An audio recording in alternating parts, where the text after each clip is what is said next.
तो बच्चों वीवीटी को आगे बढ़ाते जो पिछली क्लास में आपको मैंने एक्सप्लेन कर दी थी, एक बार हल्का सा रिव्यू देंगे फिर लिखाएंगे। देखिए इसके हिसाब से सेंट्रल एटम जो होता है ना, वो पहले अपना आयन बनाएगा, इलेक्ट्रॉन लूज करेगा, 2 3 जितने करने अपना आयन बनाएगा। ये आयन क्या करेगा बच्चों, ये आयन वैकेंट ऑर्बिटल देगा।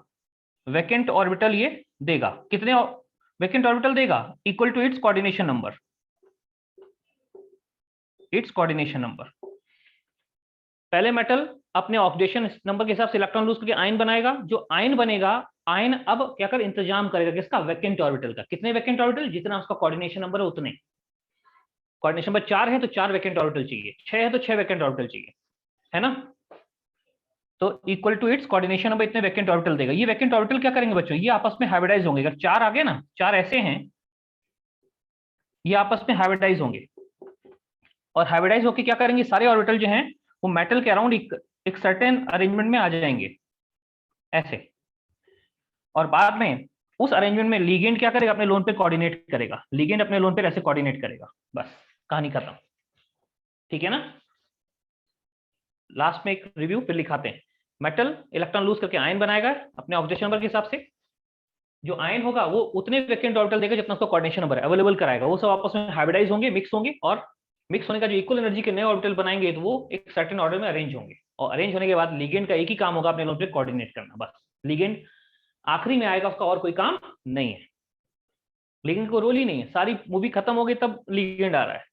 ठीक है ना, खाली लोन पे कोऑर्डिनेट करने। यही वीवीटी का डिफेक्ट भी था कि लिगेंड को इंपॉर्टेंस ना देना। ठीक है, चलिए तो वीवीटी लिखिए बच्चों।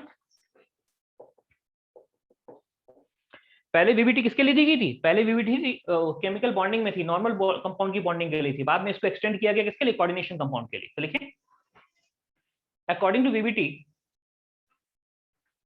According to VBT central atom,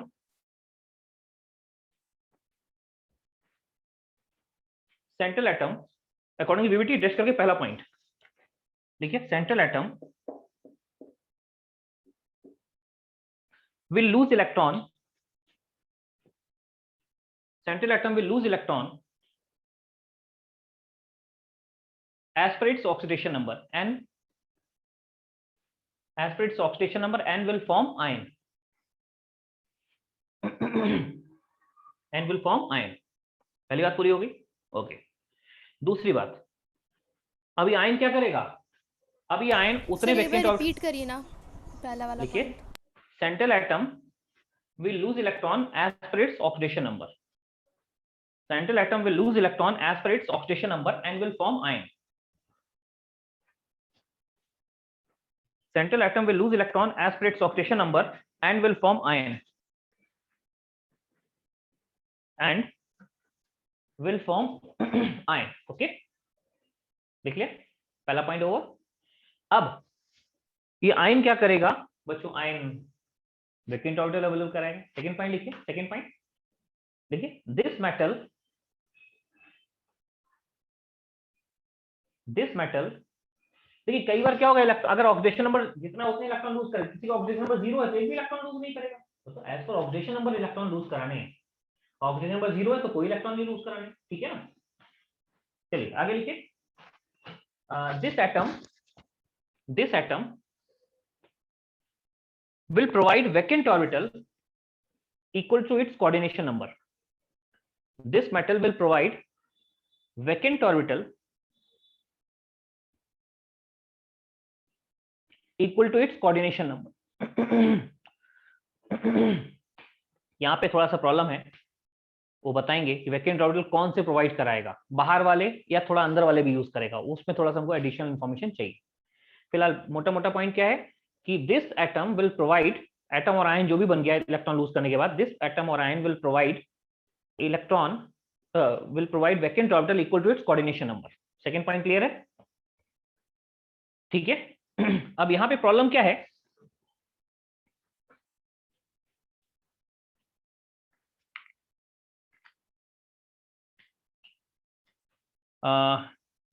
second point हो गया, थर्ड पॉइंट लिखिए, type of orbital provided, type of orbital provided,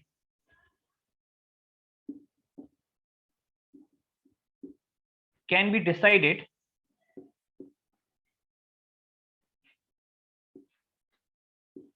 on the basis of some extra information. On the basis of some extra information. On the basis of some extra information.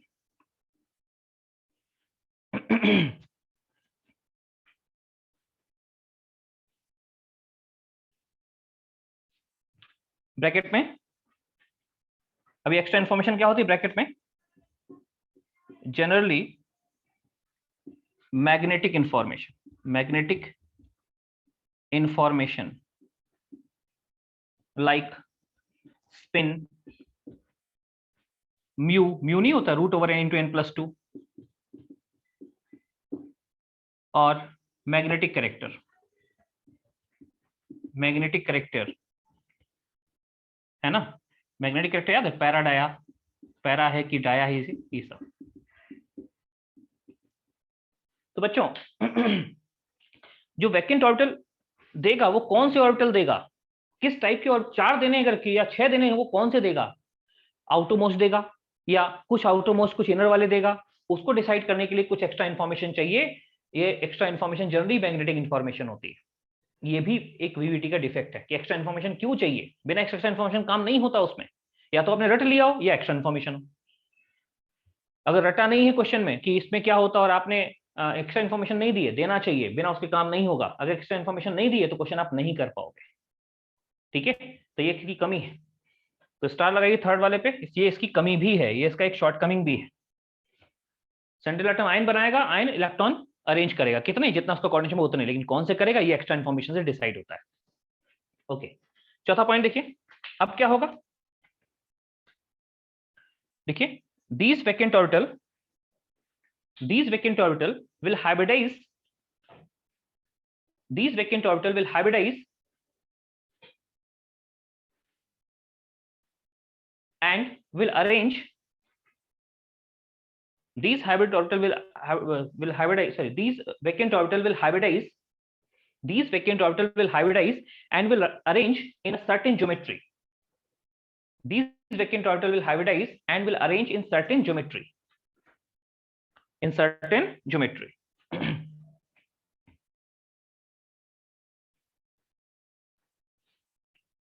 अब in certain geometry, अब geometry क्या क्या होती है? Geometry हो सकती है tetrahedral, square planar जो आपको बताए थे उसमें आइसोमेरिज्म में,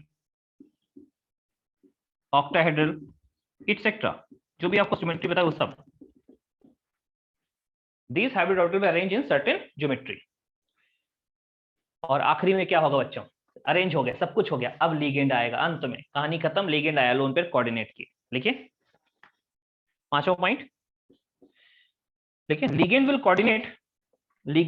coordinate it's electron. Ligand will coordinate it's electron in vacant orbital. In vacant orbital, ligand will coordinate its electron, its lone pair, its electron in vacant orbital of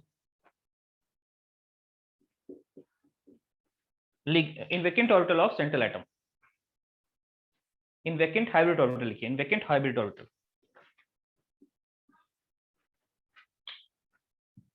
sir vacant के बाद क्या बोले? In vacant hybrid orbital. Vacant hybrid orbital.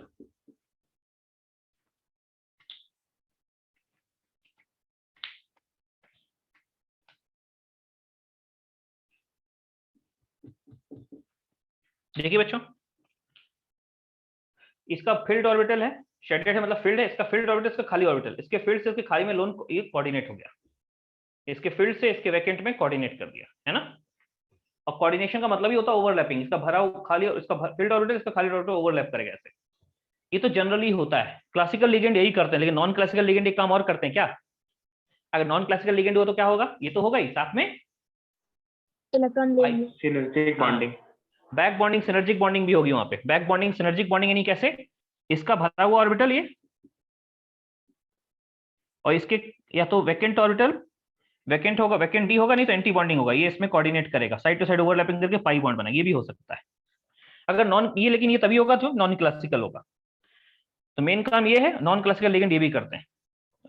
Photo बना के लिखिएगा non classical ligand, photo बना के नीचे लिख लीजिएगा नॉन क्लासिकल लिगेंड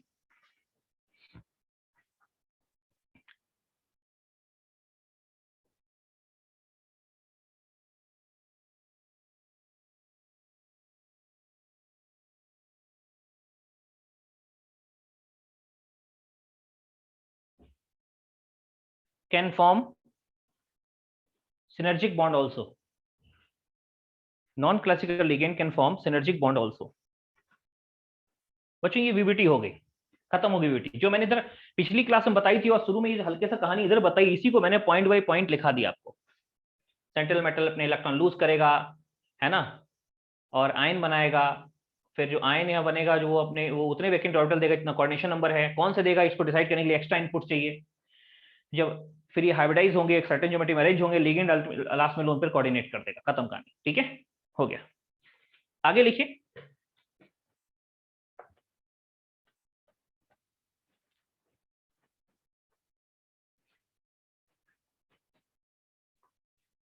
अच्छा, आगे से पहले एक एग्जांपल कर लेते हैं, फिर एक नोट लिखेंगे। तो लास्ट वाला मत। ठीक है मित्र, ठीक है, ठीक है।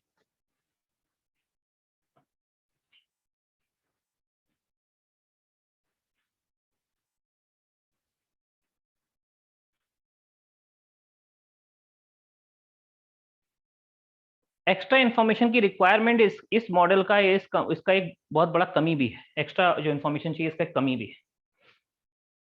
चलिए बच्चों एक एग्जांपल लेते हैं, एग्जांपल ऑफ कोऑर्डिनेशन नंबर 4 लेते हैं। देखिए NiCN का होल 4 -2 का चार्ज है, NiCl का होल 4 -2 का चार्ज है, और NiCO होल 4 कोई चार्ज नहीं है इस पे।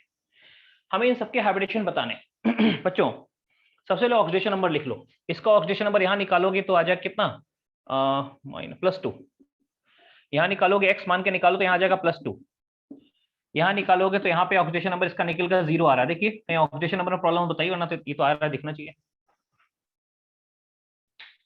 ठीक है, अच्छा खैर, निकल का कोऑर्डिनेशन, निकल का जो कॉन्फ़िगरेशन होता है, इलेक्ट्रॉनिक कॉन्फ़िगरेशन निकल, बच्चों निकल होता है 28, लास्ट में आ जाएगा 3d8 4s2, लास्ट में निकल 28 होता है, आखिरी में 3d8 4s2 आएगा। सेम इज हियर, निकल 28 है, आखिरी में 3d8 4s2 आएगा। लेकिन बच्चों ध्यान दीजिए, अब 3d8 तो हो गया 3d बना देते हैं ऐसे, ये 3d,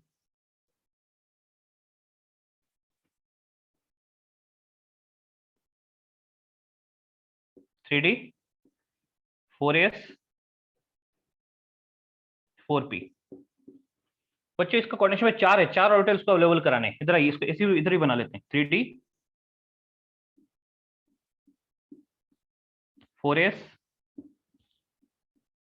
4p, 3d 4s 4p। देखिए बच्चों 3d8 है, तो 8 ऐसे होगा 1 2 3 4 5 6 7 8, 3d8 यहां भी है, 1 2 3 4 5 6 7 8, same is here. Okay okay okay, एक मिनट बच्चों, एक मिनट, ये फोटो अभी नहीं बनाना था एक्चुअली, यहाँ पे ये +2 में है, निकल +2 है, वहां वाले तो बना सकते थे आखिर में, बस तो थोड़ा देर में बनाते हैं, एक और स्टेप नीचे।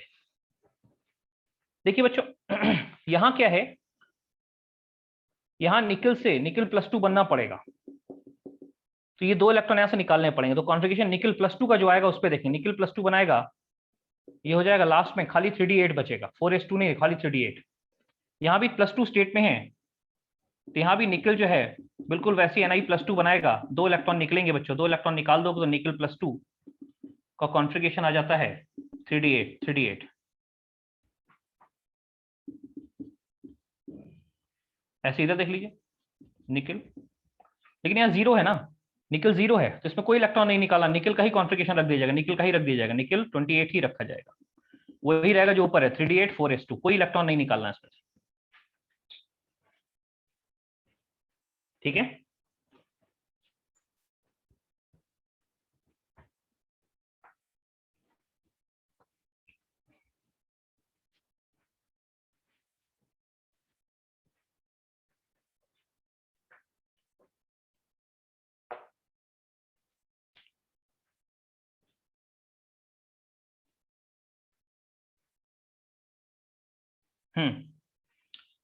देखिए बच्चों 3d8 बनाना है इसमें, 3d8 ऐसे बनेगा 3d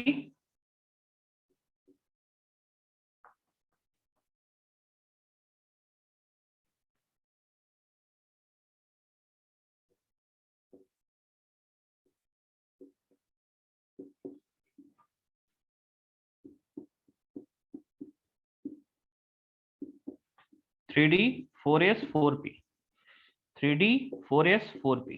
यहां देखिए बच्चों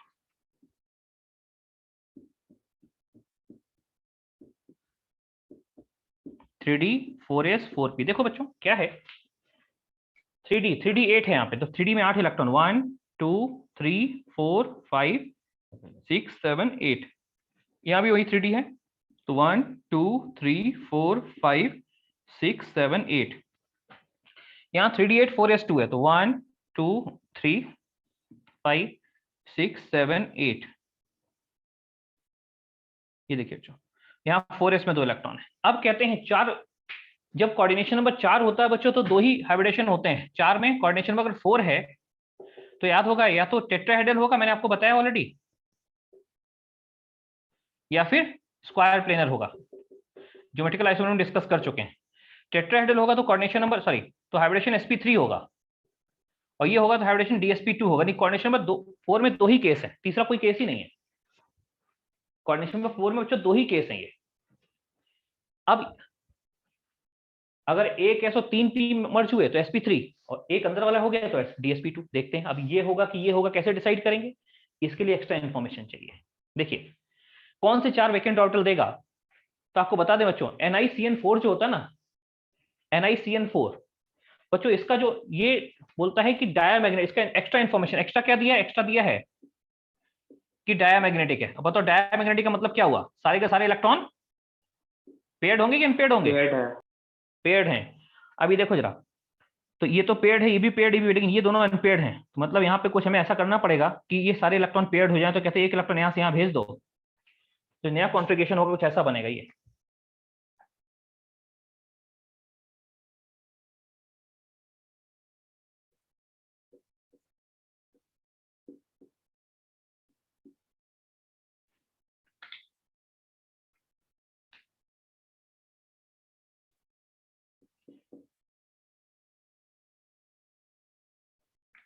इलेक्ट्रॉन यहाँ से यहाँ चला गया बच्चों ऐसे, ये देखिए अब एक अंदर का डी ऑर्बिटल खाली हो गया। अगर अंदर का डी ऑर्बिटल खाली हो गया, अंदर थर्ड शेल का डी खाली हो गया, तो बच्चों अब क्या होगा, अब हाइब्रिडाइज कौन कौन होगा, ये एक ये डी, एक एस और 2 पी, तो कौन सा हाइब्रिडेशन होगा यहाँ पे,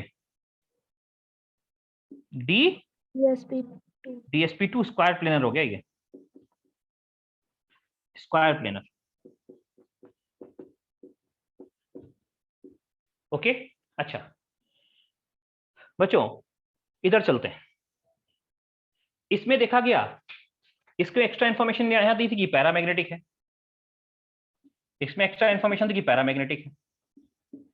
अब पैरामैग्नेटिक एक कुछ एक्स्ट्रा पता होना चाहिए, पैरा है मतलब अनपेयर्ड इलेक्ट्रॉन होंगे, तो ये दोनों अनपेयर्ड ऐसा रहेंगे नहीं, इनको पेयर करने की जरूरत नहीं है उस केस में, ना तो ये खाली होगा ना ये खाली होगा, तो ये दोनों अवेलेबल नहीं होंगे, तो कौन यूज होगा, एक एस और 3 पी, कौन सा हाइब्रिडेशन होगा इसमें, sp3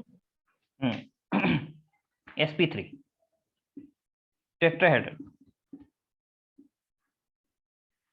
देखो बच्चों इसमें चूंकि आउटरमोस्ट शेल के ऑर्बिटल ही यूज हुए हैं, इसलिए इसको हम क्या बोलते हैं, आउटर कॉम्प्लेक्स। यहाँ एक टर्म यूज होगा आउटर कॉम्प्लेक्स, तो आउटर कॉम्प्लेक्स क्या होता है, जिसमें आउटरमोस्ट शेल की ऑर्बिटल यूज होते हैं, और आउटरमोस्ट शेल के ऑर्बिटल यूज होंगे तो अंदर बहुत सारे अनपेयर्ड इलेक्ट्रॉन बचे रहेंगे, और अनपेयर्ड इलेक्ट्रॉन का आपको पता होगा हर एक अनपेयर्ड इलेक्ट्रॉन का स्पिन हाफ होता है। n number of unpaired electron है तो n into half total spin हो जाएगा, सिग्मा s टोटल स्पिन होता ना, ये टोटल स्पिन। तो अगर आउटर कॉम्प्लेक्स होगा तो बाहर के ऑर्बिटल यूज होंगे, और इस दौरान अंदर बहुत सारे अनपेयर्ड इलेक्ट्रॉन बचे होंगे तो उनका स्पिन जोड़ोगे तो हाई होगा, इसलिए इनको हाई स्पिन कॉम्प्लेक्स भी बोलते हैं, हाई स्पिन कॉम्प्लेक्स। ठीक है, इधर वाले को देखिए, इसमें क्या हुआ, अंदर का डी ऑर्बिटल यूज हुआ, अंदर का आउटरमोस्ट शेल से पेनल्टीमेट शेल जो होता है, पेनल्टीमेट शेल का ऑर्बिटल यूज होगा तो बोलेंगे क्या, इनर कॉम्प्लेक्स, इनर कॉम्प्लेक्स है ये। और इनर कॉम्प्लेक्स को क्या बोलते हैं बच्चों, इनर कॉम्प्लेक्स को बोलते हैं लो स्पिन कॉम्प्लेक्स। क्यों, उसमें अनपेयर्ड सारे इलेक्ट्रॉन लो स्पिन कॉम्प्लेक्स होगा बच्चों, इसमें अनपेयर्ड इलेक्ट्रॉन या तो कम होंगे या ना के बराबर होंगे, तो इनका स्पिन या तो जीरो होगा या बहुत कम होगा, है ना। तो अब दो नए टर्म आ गए, क्या, एक्स्ट्रा इन्फॉर्मेशन से हाइब्रिडेशन डिसाइड कर पाए, हाइब्रिडेशन आ गया तो ज्योमेट्री आ गई, और बच्चों साथ ही साथ एक चीज और आ गई, क्या, कि आउटर कॉम्प्लेक्स बनेगा या इनर कॉम्प्लेक्स बनेगा। आउटर का मतलब सिर्फ आउटर मोशन के ऑर्बिटल यूज हुए, इनर का मतलब इनर शेल का कोई ऑर्बिटल भी इन्वॉल्व हो गया, और ये लो स्पिन होगा, ये हाई स्पिन होगा। ठीक है, कि ये टर्म अगर यूज होते हैं कि लो spin, high spin, outer complex, inner complex, उसका मतलब क्लियर होना चाहिए। इधर आइए लास्ट वाले में बच्चों, लास्ट वाला जो है ना ये इसमें भी एक्स्ट्रा इन्फॉर्मेशन दी हुई है, क्या, ये डायामैग्नेटिक है। अब डाया है तो बताओ, इन दोनों अनपेयर्ड इलेक्ट्रॉन को पेयर करना पड़ेगा ना, है ना। 3d8 में जो दो अनपेयर्ड, तो क्या करेंगे, एक इलेक्ट्रॉन यहां से यहां जंप होगा, एक इलेक्ट्रॉन यहां से यहां जंप होगा, ऐसे केस में बच्चों कुछ ऐसा हाइब्रिडेशन हो जाएगा, ये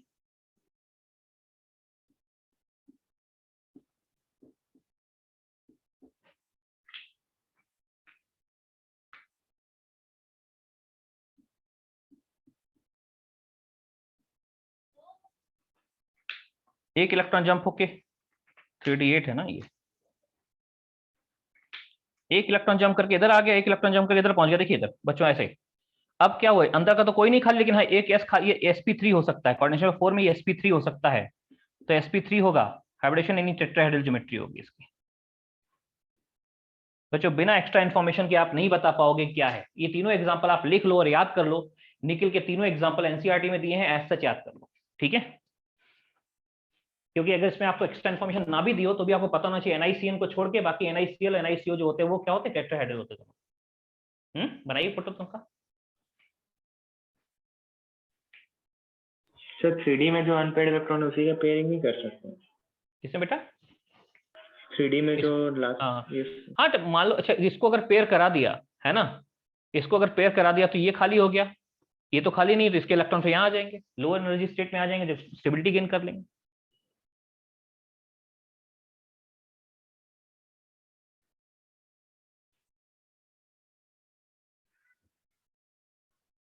ठीक है, तो ये वीवीटी जो थी, वैलेंस बॉन्ड थ्योरी जो है उतनी, लेकिन डिपेंडेंट है किस पे, एक्स्ट्रा इन्फॉर्मेशन। मैंने बताया, या तो एक्स्ट्रा इन्फॉर्मेशन दे दे तो कोई प्रॉब्लम नहीं, नहीं दे दो, आपने पहले किया हो क्वेश्चन तो यार रटा होगा तो हो जाएगा, नहीं तो नहीं होगा।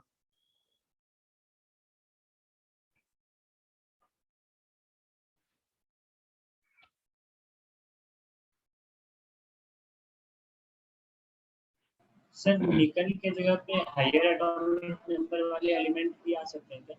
बिल्कुल आ सकते हैं, बिल्कुल आ सकते हैं, कोई भी आ सकते हैं जिनका कोऑर्डिनेशन में 4 होता है, आपको लिस्ट दी थी ना मैंने वर्नर्स थ्योरी में, यस किस मेटल कोऑर्डिनेशन में कितना होता है, वो सारे मेटल हो सकते हैं। मैंने फिलहाल एग्जांपल निकल का लिया, और ये एग्जांपल कोई भी ले सकता है, उसको लेने का रीजन है कि एनसीईआरटी में ये गिवन है, इसलिए लिया, ठीक है। यस चलिए नोट करिए इसको।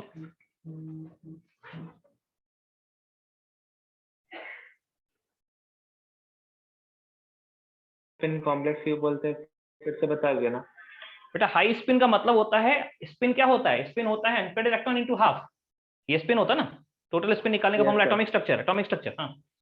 तो अनपेयर्ड इलेक्ट्रॉन ज्यादा होंगे तो टोटल स्पिन ज्यादा होगा, टोटल स्पिन ज्यादा होगा तो हाई स्पिन कॉम्प्लेक्स बोलेंगे, है ना। तो क्या है ना, ये जो इनर कॉम्प्लेक्स होता है, इनर तभी होगा जब अंदर के ऑर्बिटल खाली होंगे, अंदर के ऑर्बिटल खाली होंगे कब, जब उनको कराया गया होगा, जब उनको खाली कराएगा तो इधर सब पेयर्ड कर दिया गया होगा ऑलमोस्ट। तो ऐसे केस में जब सब पेयर्ड हो जाएंगे तो अनपेयर्ड इलेक्ट्रॉन कम बचेंगे, अनपेयर्ड इलेक्ट्रॉन कम होंगे या जीरो होंगे तो स्पिन कम होगा या जीरो होगा, इसलिए लो स्पिन कॉम्प्लेक्स बोलते हैं।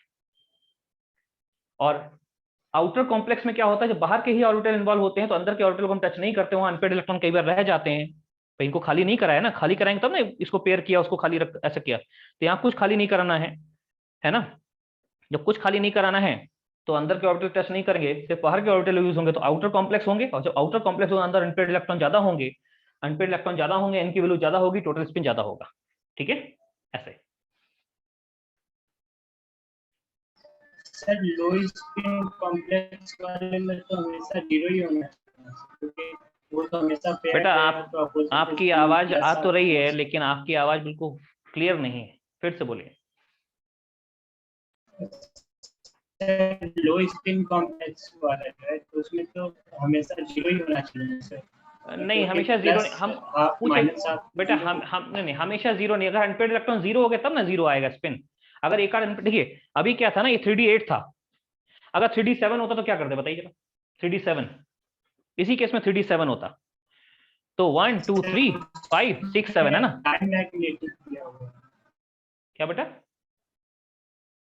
सर, उसमें डायमैग्नेटिक दिया हुआ है, अरे दिया हुआ है तो कुछ कुछ और, वो इस एग्जांपल दिया है, वहां हो सकता बोलता कुछ म्यू की वैल्यू देता, म्यू दे दिया इतना कि उसमें एक अनपेयर्ड इलेक्ट्रॉन आ रहा है, तो फिर रखते वहां पे। ठीक है। आप लोगों ने आवाज इतना स्लो क्यों, स्लो मोशन में आवाज क्यों आ रहा है? सर लास्ट वाला हाई स्पिन कॉम्प्लेक्स होगा या लो spin complex? But unpaired electron क्या दिख रहे हैं आपको, कम दिख रहे हैं ज्यादा दिख रहे हैं? सर कम दिख रहा। तो फिर लो स्पिन। सर तो हम लोग ये बोल सकते हैं कि सारा पैरामैग्नेटिक हाई स्पिन कॉम्प्लेक्स होता है। हाँ बट तो कई बार ये नहीं बोल सकते, कई बार होता है कि एक अनपेयर्ड इलेक्ट्रॉन वाला डाई मैग्नेटिक, हम एक एग्जांपल लेंगे अभी आपको इस चीज को क्लियर करने के लिए, ठीक है ना। इसलिए नहीं बोल सकते कि सारा पैरामैग्नेटिक हाई स्पिन होता है ना, कुछ पैरामैग्नेटिक हाई स्पिन नहीं भी होता है। आइए देखते हैं। देखिए जरा, कोऑर्डिनेशन 4 के एग्जांपल हो गए, ये तीनों एग्जांपल याद भी रखिएगा। अब ले रहे हैं कोऑर्डिनेशन 6 के एग्जांपल।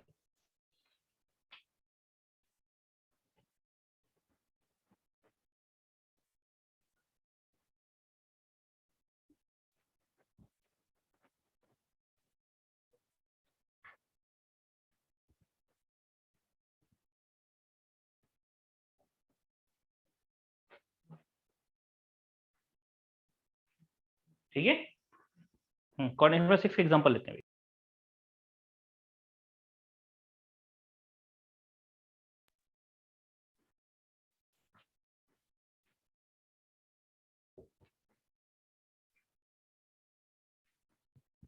चलिए बच्चों, हम लोग लेते हैं एग्जांपल ऑफ कोऑर्डिनेशन नंबर 6। एक लिया FeCN6 -4, एक लिया FeCl6 -4। बच्चों यहां भी ऑक्सीडेशन नंबर इसका 2 है, +2 है। यहां भी आयरन का ऑक्सीडेशन नंबर आप निकालोगे तो +2 ही आएगा। ठीक है,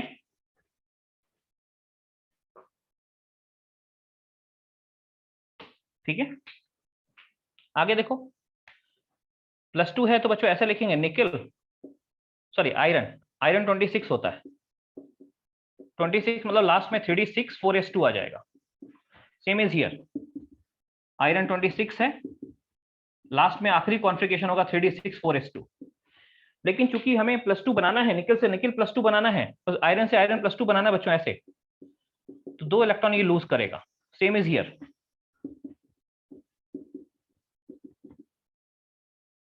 तो Fe+2 का जो कॉन्फ़िगरेशन होगा ऐसा होगा। Fe+2 में ये बचने जा रहा है 3d6,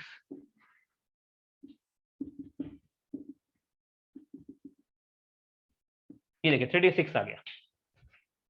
अब 3d6 होगा तो ऐसे बनाएंगे, देखिए 3d 4s 4p और 4d।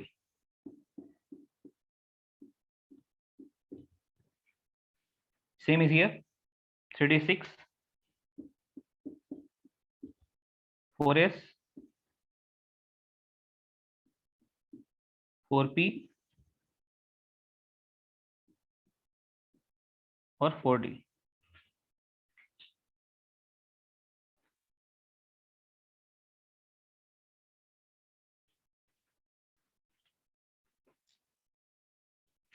3d6 है बच्चों, देखो ऐसा 1 2 3 4 5 और 6, राइट। यहाँ भी वही चीज है 1 2 3 4 5 6। देखो बच्चों अब कोऑर्डिनेशन नंबर 6 में दो हाइब्रिडेशन होते हैं, एक होता है D2sp3 अंदर का D यूज हो गया, एक होता है sp3d2 बाहर का D यूज हो गया, है ना। दोनों होते ऑक्टाहेड्रल ही हैं, दोनों की ज्योमेट्री ऑक्ट, लेकिन एक ये इनर कॉम्प्लेक्स है, ये आउटर कॉम्प्लेक्स है। अब यहाँ इनर बनेगा कि आउटर, यहाँ इनर बनेगा आउटर, एक कुछ एक्स्ट्रा इन्फॉर्मेशन चाहिए, है ना, एक्स्ट्रा इन्फॉर्मेशन। तो एक्स्ट्रा इन्फॉर्मेशन देखिए, आयरन वाले में पता है कि ये डायामैग्नेटिक होता है, और यहाँ एक्स्ट्रा दिया है हाई स्पिन कॉम्प्लेक्स है, हाई या पैरामैग्नेटिक है, पैरामैग्नेटिक दिया है, तो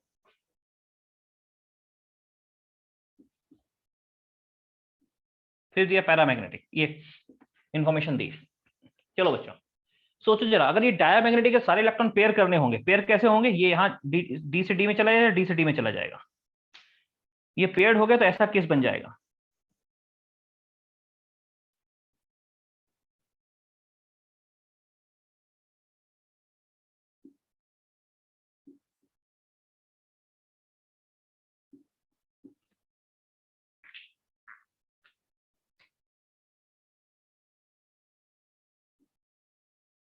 बच्चों दोनों इलेक्ट्रॉन ऐसे शिफ्ट हो गए, ये किधर आ गया, एक इधर आ गया, तो अंदर के दोनों डी खाली हो गए, तो अब 2 डी अंदर खाली हैं, एक एस और 3 पी, 2 ऐसे 2 पी, तो D2sp3 ऐसा आ जाएगा,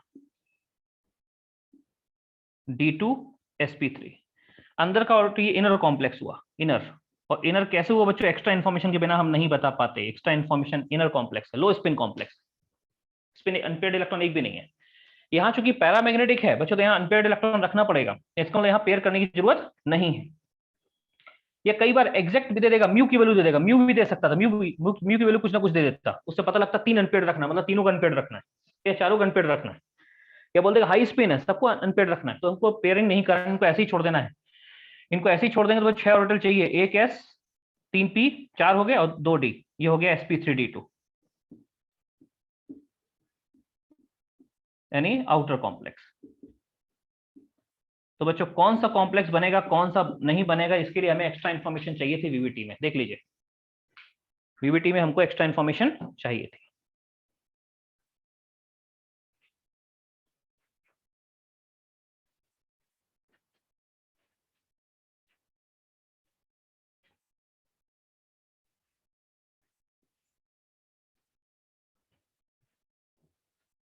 तो अब आप देख लो, FeCN के साथ इनर कॉम्प्लेक्स बनाता है, FeCl के साथ क्या बनाता है, आउटर कॉम्प्लेक्स, है ना। ऐसा क्यों होता है, एक ही मेटल अलग अलग बिहेवियर क्यों शो करता है, वीवीटी इस पे साइलेंट था, ये वीवीटी का डिफेक्ट भी है। क्यों, वीवीटी ने लिगेंड को कोई रोल ही नहीं दिया, कोई इंपॉर्टेंस ही नहीं दिया, सारा इंपॉर्टेंस किसको है, सेंट्रल एटम को। हीरो कौन है, सेंट्रल एटम, लिगेंड की कोई औकात नहीं इसके हिसाब से तो, ठीक है। तो ये कब इनर बना, ये एक ही मेटल अलग अलग लिगेंड संग अलग अलग टाइप के कॉम्प्लेक्स क्यों बनाता है ना, ये भी एक वीवीटी का डिफेक्ट था। वीवीटी के 2 डिफेक्ट तो आप समझ गए होंगे, क्या, डिपेंडेंसी ऑन एक्स्ट्रा इन्फॉर्मेशन पहला, और दूसरा एक ही मेटल अलग अलग के साथ ये बिहेवियर क्यों शो करता है, भाई क्यों, भाई एफी ने वही एफी है, सीन के संग अलग बिहेवियर, सील के संग अलग बिहेवियर क्यों, इसका जवाब वीवीटी के पास नहीं है। और इसीलिए इन सारी कमियों को दूर करते हुए क्या हुआ, फिर आता है CFT। 3 कमियां तो मैंने बता दी, अलग dependency on extra information, inner outer क्यों बनता है नो एक्सप्लेनेशन, और लिगेंड का कोई रोल नहीं, सारा लिगेंड रोल किसको दे दिया, सेंट्रल एटम को, ठीक है। तो बॉन्डिंग होती है, लेकिन बॉन्डिंग में कौन से ऑर्बिटल इन्वॉल्व होंगे, इसके लिए हमें एक्स्ट्रा इन्फॉर्मेशन चाहिए बच्चों।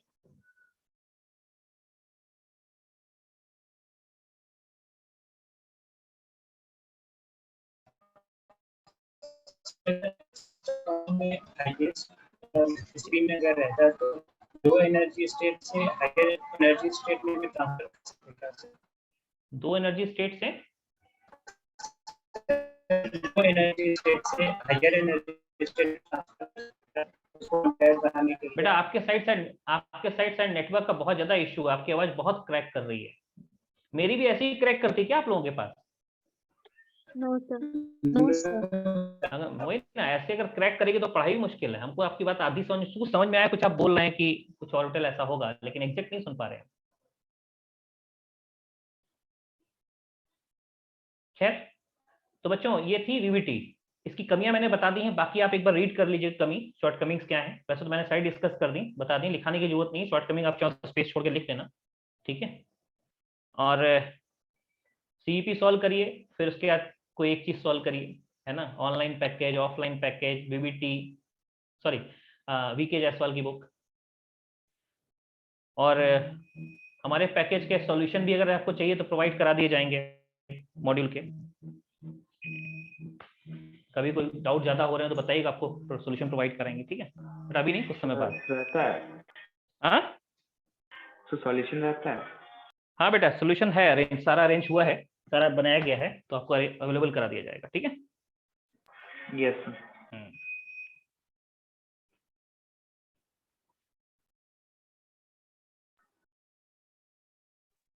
हाँ मित्र, कुछ बोल रहे थे, कोई क्या बोल रहे थे आप? तो एक बार फिर से डिफेक्ट बता दीजिए ना। कौन सा पॉइंट बेटा? कुछ तो नहीं बताया, सब तो हो गया, उसका कुछ नहीं बोल, डिस्कशन कर रहे थे। शॉर्ट कमिंग्स बोल रहे थे। नहीं, शॉर्ट कमिंग्स तो बताई मैंने कि पहली शॉर्ट कमिंग क्या है कि एक्स्ट्रा इंफॉर्मेशन चाहिए। फिर इनर आउटर क्यों बनते हैं, कोई भाई कोई एक ही मेटल अलग लिगेंड के संग अलग बिहेवियर क्यों शो करता है, कुछ नहीं पता इसके बारे में। फिर सारा रोल किसको दिया गया, सेंट्रल एटम को, लिगेंड का कोई रोल नहीं है, इग्नोरेंस था, ठीक है। तो ये सब इसके शॉर्ट कमिंग। तो dependency on extra information, extra information के बिना काम नहीं होगा, ठीक है। अपने आप में सेल्फ डिपेंडेंट नहीं, कुछ ना कुछ एक्स्ट्रा चाहिए तब बता पाएंगे। इनर आउटर होगा कि ये सही अंदर वाला डी यूज होगा कि बाहर वाला डी यूज होगा, ठीक है। और एक ही मेटल, वही आयरन का बिहेवियर क्यों अलग अलग है साइनाइड के संग और सीएल के संग, एक्सप्लेन करने का वीवीटी के पास कोई एक्सप्लेनेशन नहीं था। समझ में आ गई बेटा सारे डिफेक्ट? यस। चलिए, इनको आप चाहें तो लिख सकते हैं, बस लिखाने की जरूरत नहीं, कोई थ्योरी के साथ साथ बताएं आपको।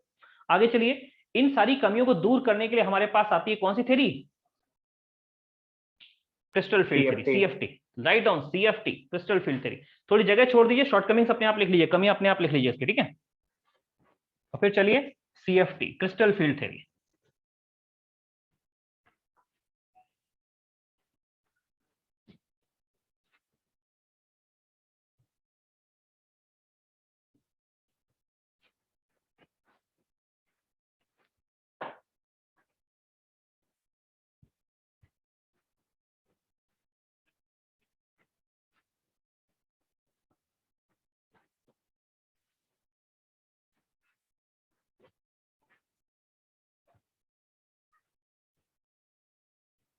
चलिए बच्चों, अब आती है सीएफटी। सीएफटी का हीरो लिगेंड को बनाया गया, सीएफटी, क्रिस्टल फील्ड थ्योरी। कई बार इसको लिगेंड फील्ड थ्योरी भी बोलते हैं, क्योंकि क्रिस्टल फील्ड थ्योरी या लिगेंड फील्ड थ्योरी, क्योंकि इसका हीरो लिगेंड था तो लिगेंड फील्ड थ्योरी भी बोल देते कई बार इसको, एलएफटी करके। बट मेनली सीएफटी के नाम से जानते हैं। लिगेंड फील्ड थ्योरी बहुत रेयर नाम मिलेगा आपको। बच्चों यहाँ पे क्या है, यहाँ कहा गया कि लिगेंड जो होता है ना, लिगेंड वो एक पॉइंट चार्ज होता है। अगर नेगेटिव लिगेंड तो पॉइंट चार्ज आप समझ सकते हो, लेकिन अगर कोई न्यूट्रल लिगेंड है तो भी डाइपोल होगा। डाइपोल में पॉजिटिव और नेगेटिव पोल होते हैं ना, तो हर पोल को पॉइंट चार्ज बोल सकते हैं, ठीक है। तो उसने यहाँ पे लिगेंड को क्या मानते हैं, लिगेंड को पॉइंट चार्ज एज्यूम करते हो। सारा काम देखिए, बीवीटी जब शुरू हुआ था तो शुरुआत किससे हुई थी, मेटल ये करेगा, मेटल वो करेगा, मेटल ऐसा करेगा, मेटल वैसा करेगा, सब मेटल के बारे में करेगा। बट यहाँ जो करेगा कौन करेगा, लिगेंड ही करेगा, ठीक है। मेटल का रोल है बट उस लेवल का नहीं, इस लेवल का लिगेंड का है। तो पानी नहीं है,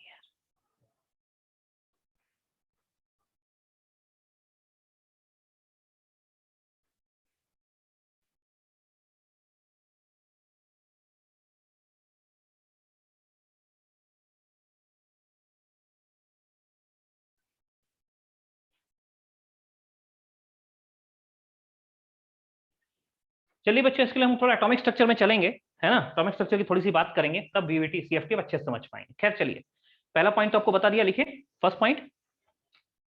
देखिए, CFT considers ligand to be point charge. CFT considers ligand to be point charge.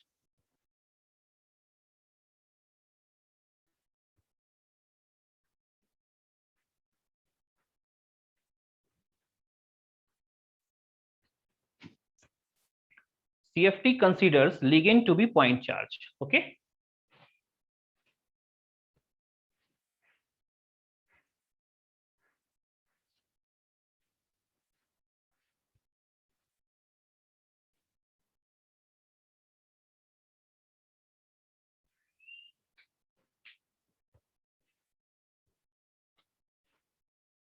CFT considers ligand.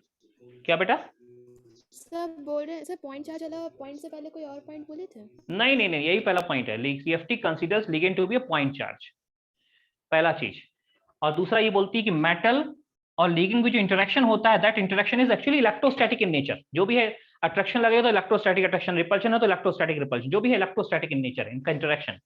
Second point लिखिए, the interaction between metal and ligand is electrostatic in nature. The interaction between ligand and metal is electrostatic in nature. Is electrostatic in nature. ठीक है?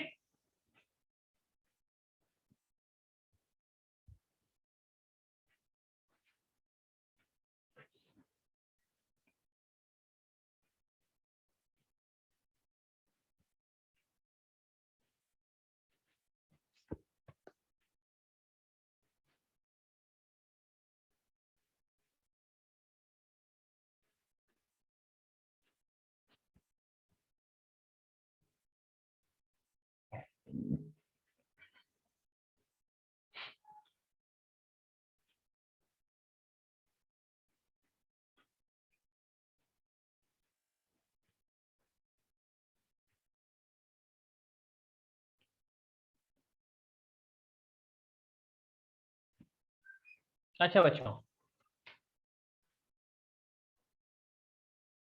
दूसरा point हो गया। तीसरा point बच्चों ये atomic structure से रिलेटेड है कि डी और डी सबशेल में कितने ऑर्बिटल होते हैं? 5 होते ना। एक डी सबशेल में 5 डी ऑर्बिटल होते ना, और पांचों आपस में कैसे होते हैं? डीजेनरेट की नॉन डीजेनरेट? डीजेनरेट। डीजेनरेट यानी सेम एनर्जी के होते हैं, इसलिए डीजेनरेट ऑर्बिटल होते हैं। तो लिखिए, D subshell contains 5 d orbital which are degenerate in nature, which are degenerate in absence of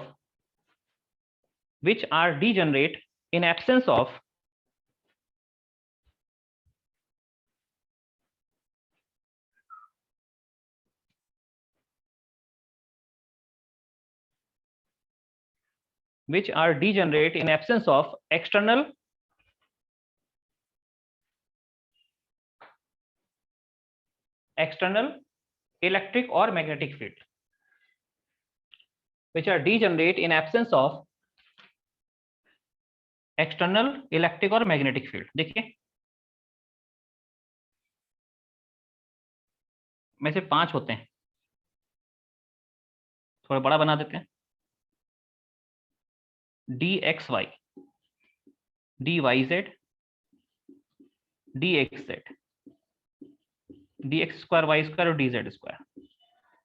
बच्चों ये तीनों अलोंग दी बाइसेक्टर होते हैं, ये दोनों अलोंग दी एक्सिस होते हैं, अलोंग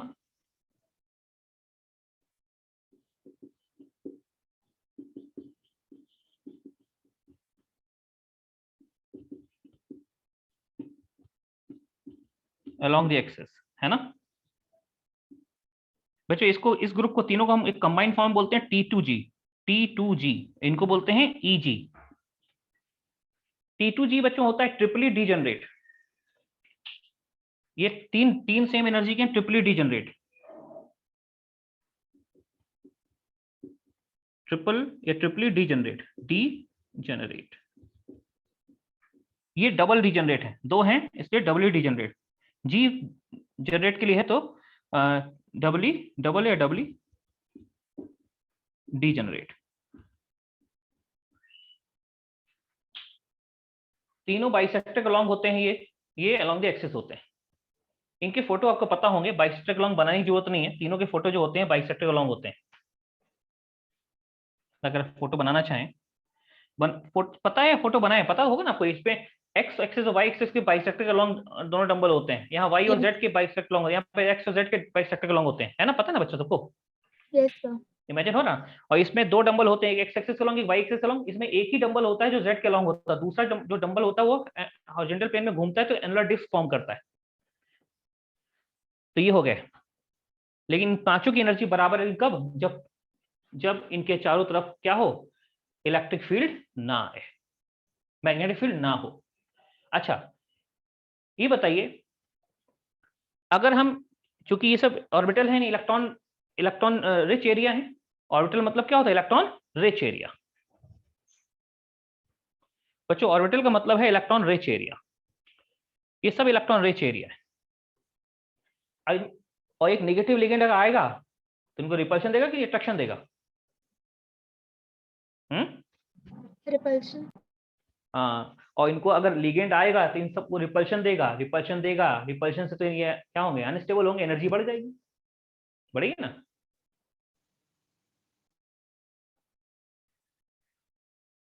अरे बढ़ेगी नहीं तो समझ में आ रहा है कि रिपल्शन मिलेगा, एनर्जी बढ़ेगी, अभी एनर्जी इससे ऊपर हो जाएगी, ठीक है।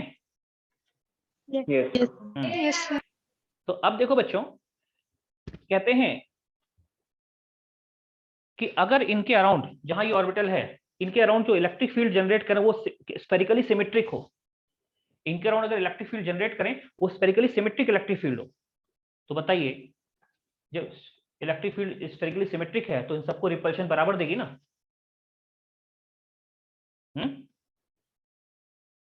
एक ही जैसी इलेक्ट्रिक, स्फेरिकली सिमेट्रिक मतलब एक जैसी है, एक पॉइंट पे इलेक्ट्रिक फील्ड एक जैसी है। तो कहते हैं अगर इनके अराउंड चारों तरफ spherically symmetric electric field apply करें तो सबकी एनर्जी बढ़ेगी, सबकी एनर्जी बराबर बढ़ेगी, है ना। यस समझ रहे हैं? देखिए कि हम क्रिस्टल फील्ड थ्योरी में क्या करेंगे, लिगेंड की प्रेजेंस में, अभी ये पांचों सेम एनर्जी है, लिगेंड की प्रेजेंस में पांचों सेम एनर्जी के नहीं रहेंगे, कोई एक ग्रुप की एनर्जी बढ़ जाएगी, दूसरे ग्रुप की एनर्जी घट जाएगी, किसकी बढ़ेगी किसकी घटेगी हम जानना चाह रहे हैं। बस वही पूरा फंडा है क्रिस्टल फील्ड थ्योरी का, इनकी सेम एनर्जी का ना रहना। एक ग्रुप की एनर्जी या तो इस ग्रुप की बढ़ जाएगी, या तो किसी एक ग्रुप की एनर्जी बढ़ेगी दूसरे की घट जाएगी, है ना। तो आइए, ये पॉइंट तो आपने लिख लिया, पॉइंट नंबर थर्ड के हम क्लियर करते हैं, पॉइंट नंबर 4 चलते हैं, थोड़ा मुझे बोर्ड क्लियर करना होगा, ठीक है। यहां तक आप सब जानते हैं, थर्ड पॉइंट तक आप सब जानते हैं। T2G और EG भी शायद मैंने 11 में बताए होंगे, नहीं बताया लिख दीजिए। जो बाइसेक्टर होते हैं, जो बाइसेक्टर अलोंग हैं उनको बोलते हैं T2G, और जो अलोंग द एक्सिस है उनको EG। और ये T2G और EG स्पेक्ट्रोस्कोपी के टर्म है। T2G का मतलब ट्रिपली डिजनरेट होता है, और EG का मतलब होता है डबली डिजनरेट। चौथा पॉइंट देखिए बच्चों, मैं समझाता हूं। ये अभी पांचों की एनर्जी है, ये हमारा ये तीनों जो है ये T2G है, ये दोनों है वो EG, T2G और EG।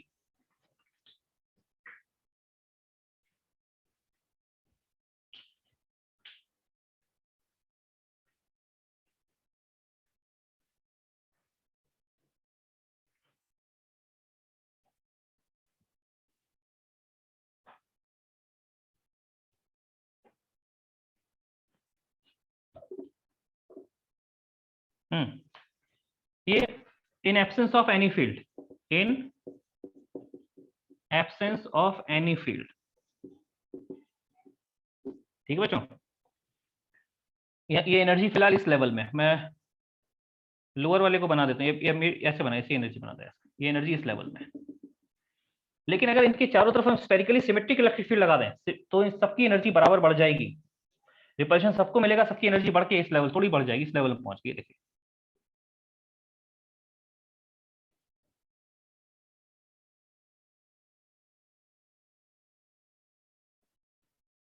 अब देखिए इस लेवल में एनर्जी बढ़ गई।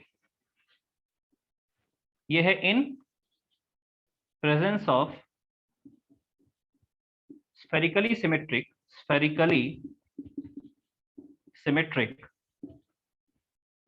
Electric field. In presence of spherically symmetric electric field ये है। तो आप देख रहे होगे कि मतलब इसके अराउंड ऐसी जो इलेक्ट्रिक फील्ड है बिल्कुल स्फेरिकली सिमेट्रिक, इनकी एनर्जी लेवल बढ़ गया, ऐसे एनर्जी बढ़ गई। मतलब ऐसे है कि स्फेरिकली सिमेट्रिक इलेक्ट्रिक फील्ड ऐसे वैसे बना, spherically symmetric electric field green colour में बनाते हैं ऐसे। देखिए इलेक्ट्रिक फील्ड स्फेरिकली सिमेट्रिक है। तो पहले पांचों बराबर एनर्जी के थे, अभी भी पांचों बराबर एनर्जी के हैं, लेकिन बच्चों अब इनकी एवरेज एनर्जी बढ़ चुकी है पांचों की, क्योंकि रिपल्शन लग रहा है इनको। ठीक है, स्फेरिकली सिमेट्रिक इलेक्ट्रिक फील्ड आएगी तो पांचों की एनर्जी बढ़ेगी, पांचों की इक्वल बढ़ेगी, है ना। तो चौथा पॉइंट लिख लीजिए, लिखिए इन presence of spherically symmetric electric field, in presence of spherically symmetric electric field,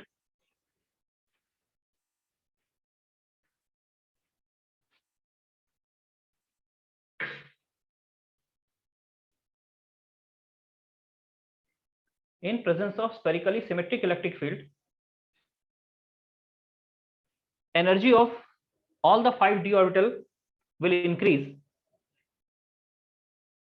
energy of all the 5d orbital will increase, but they will remain degenerate, but they will remain degenerate.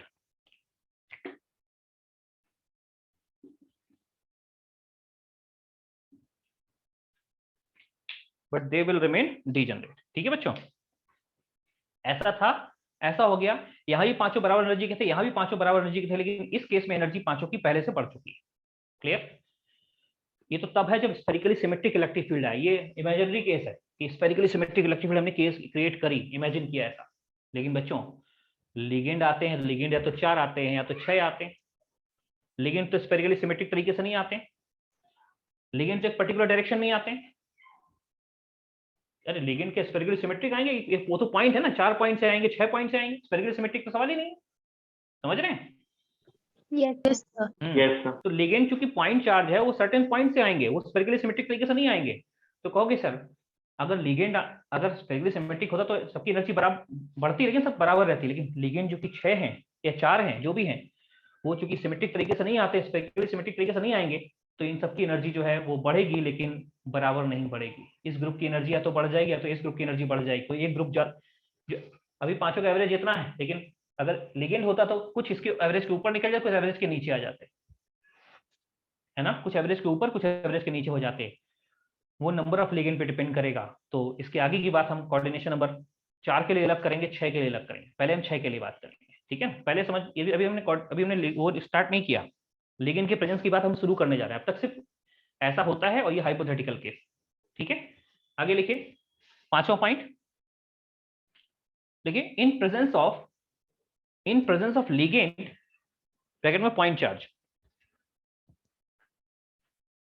In presence of ligand bracket में point charge,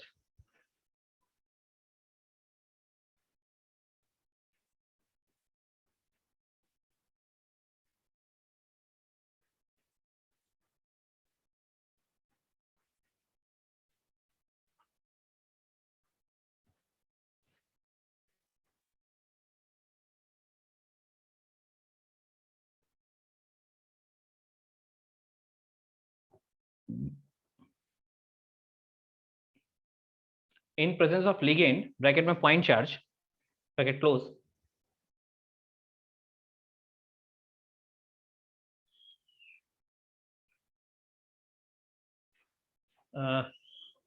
energy of orbitals will increase, energy of orbital will increase, but they will not remain degenerate. Energy of d orbital will increase, but they will not remain degenerate. They will not remain degenerate को underline करिए, ठीक है। They will not remain degenerate. तो अब क्या होगा, कुछ की एनर्जी ऊपर निकल, उसके नीचे जाएगी। कैसे ऊपर नीचे जाएगी, कोऑर्डिनेशन पर डिपेंड करेगा, है ना। और उसका डैश लगा दीजिए, डैश लगा के अब हम पढ़ेंगे क्या, part A CFT for coordination number 6, फिर पढ़ेंगे CFT फॉर कोऑर्डिनेशन नंबर 4। और कोऑर्डिनेशन नंबर 4 में 2 पार्ट होंगे, क्या, sp3 यानी tetrahedral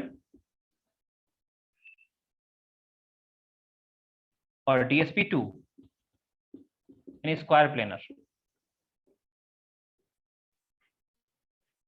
DSP to any square planar.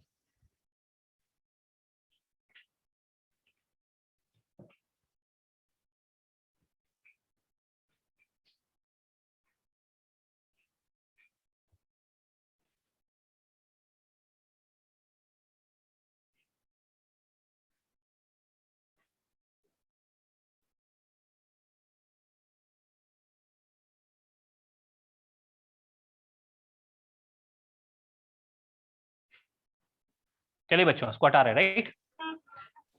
पहले हेडिंग डालिए part A, CFT for coordination number 6। ठीक है, पहले हेडिंग डालिए CFT फॉर कोऑर्डिनेशन नंबर 6, इसको यूज करेंगे, है यही चीज।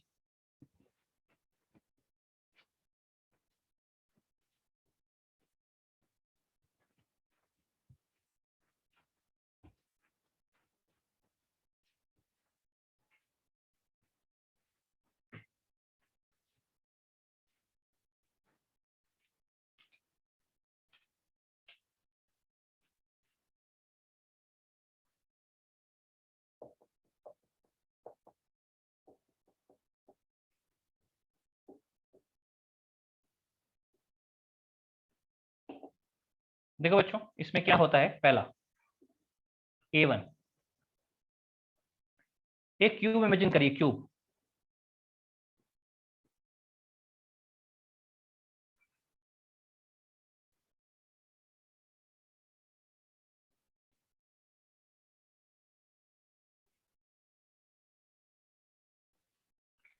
ठीक है बच्चों, मेटल इस क्यूब के सेंटर पे है।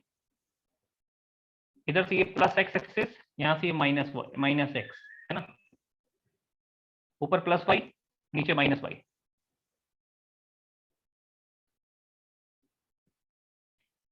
फिर आगे पीछे प्लस जेड और माइनस जेड, ऐसे चलेगा। अगर ये एक्स एक्सिस है, ये वाई एक्सिस है, ये जेड एक्सिस है। मुझे लगता है बच्चों आप इमेजिन कर पा रहे हैं कि एक, हम इमेजिन कर रहे हैं कि कोऑर्डिनेशन नंबर 6 में ऑक्टाहेड्रल कॉम्प्लेक्स बनता है ना, ऑक्टाहेड्रल कॉम्प्लेक्स। तो ऑक्टाहेड्रल कैसे बनाना है, तो हमने एक काम करिए, ऐसे इमेजिन करिए, और जो लिगेंड आएंगे, लिगेंड वो कैसे आएंगे, प्लस एक्स माइनस, ऐसे लिगेंड या तो इधर से आएगा, लिगेंड एक तो एक्स एक्सिस से आएगा, या फिर लिगेंड इधर से ऐसे लिगेंड आएगा वाई एक्सिस, या फिर लिगेंड आएगा ऐसे जेड एक्सिस।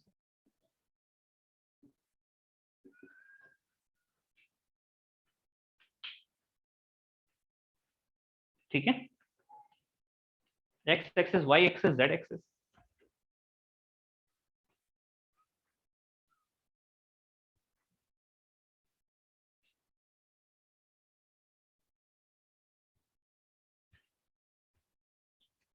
ठीक है, और दूसरा पार्ट देखिए।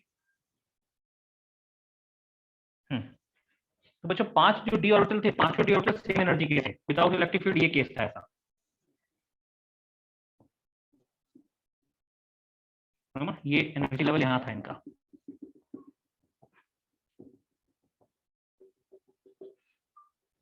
विदाउट इलेक्ट्रिक फील्ड,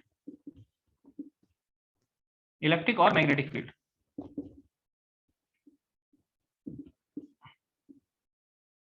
ओके बच्चों, इसमें दो कैटेगरी हैं।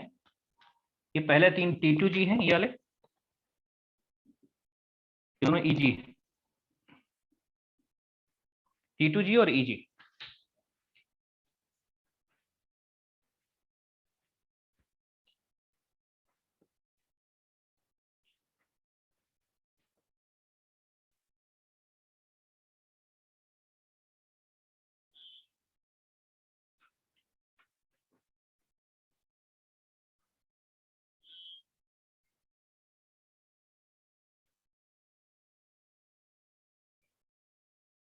ओके बच्चों, अभी क्या है, अगर जो आपको समझाया स्फेरिकली सिमेट्रिक आ गई तो पांचों की एनर्जी बराबर बढ़ेगी है। ये केस बनाते हैं स्फेरिकली सिमेट्रिक वाला यहाँ।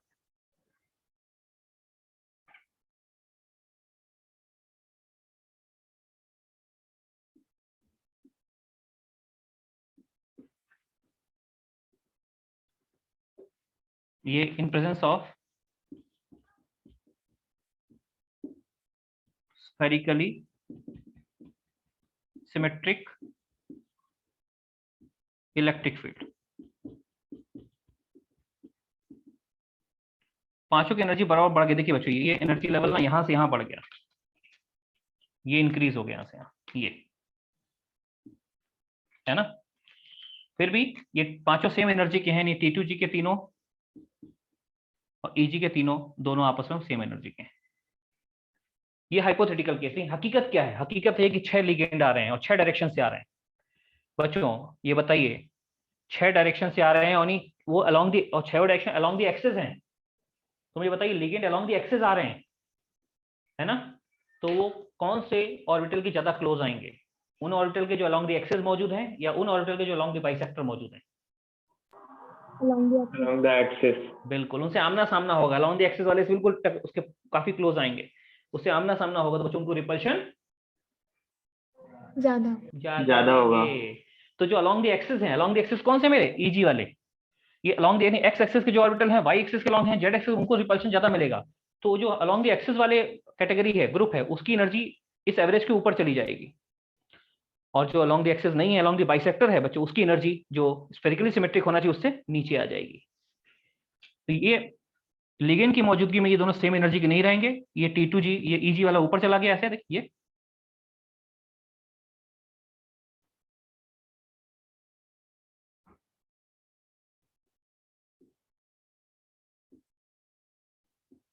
और T2G एवरेज के नीचे चला गया, ये T2G, और इनके बीच एक एनर्जी गैप क्रिएट हो गया, इसको बोलते हैं एनर्जी सेपरेशन। ये एनर्जी सेपरेशन है डेल्टा, क्योंकि ऑक्टाहेड्रल कॉम्प्लेक्स में, इसलिए डेल्टा क्या O लगा देंगे, O for octahedral, delta O, energy separation. यहां ये डीजनरेट थे, यहां डीजनरेट है, लेकिन यहां ये अब डीजनरेट ना रहे। क्यों? लिगेंड अलोंग द एक्सिस आता है, तो जो अलोंग द एक्सिस ऑर्बिटल होंगे उनको रिपल्शन ज्यादा देगा, है ना।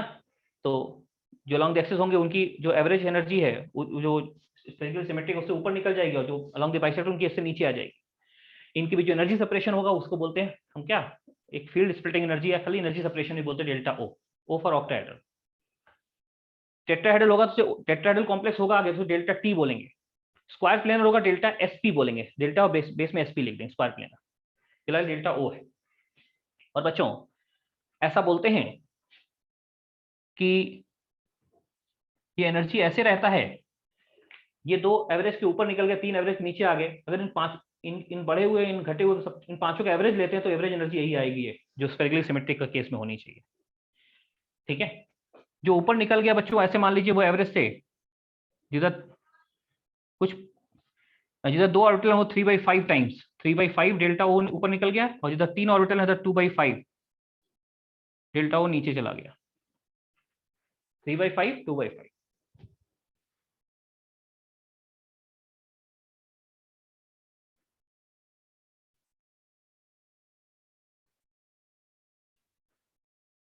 Three by five 2/5।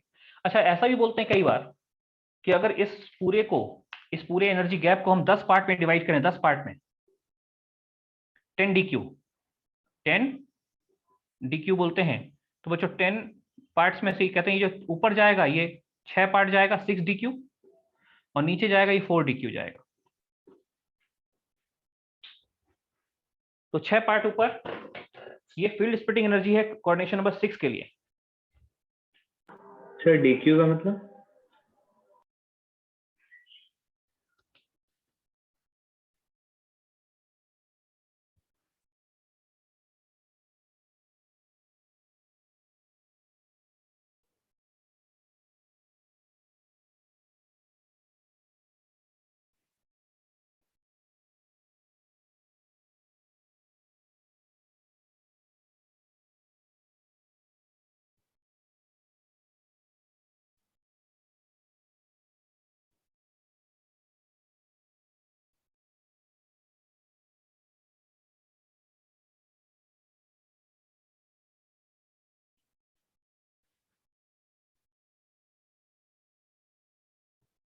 ठीक है बच्चों, हो गया।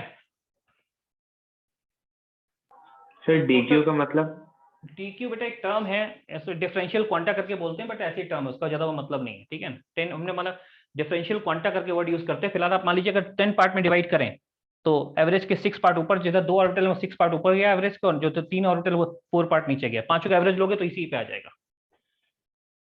तो अब ये एनर्जी सेपरेशन की बात आ गई। कोऑर्डिनेशन नंबर 6 की बात कर रहा हूं मैं। कोऑर्डिनेशन नंबर 6 में पहले फोटो बना लीजिए ये पूरा, और उसके बाद हम पॉइंट को लिखा देते हैं कि यहाँ पे ligand along the axis approach करते हैं। फोटो आप बनाइए, फोटो में 1 मिनट पानी पी लूंगा, 2 मिनट दीजिए मुझे।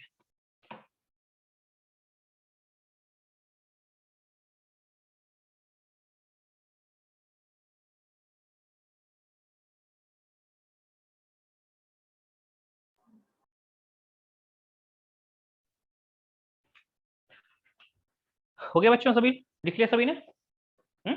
Yes sir. आगे बढ़ सकते हैं। देखिए तो एक लाइन A2 पॉइंट लिखिए, ये A1 हो गया, A1 में फोटो बनाया, A2 लिखिए। लिखिए in this case ligand approaches along the axis. In this case, ligand approaches along the axis. Hence, energy of d orbital will increase.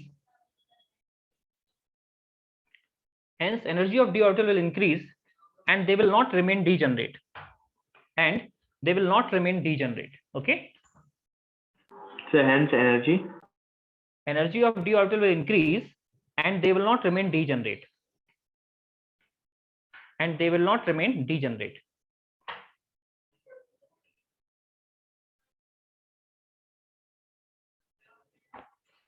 There will be energy separation between. There will be energy separation, bracket में delta O. There will be energy separation between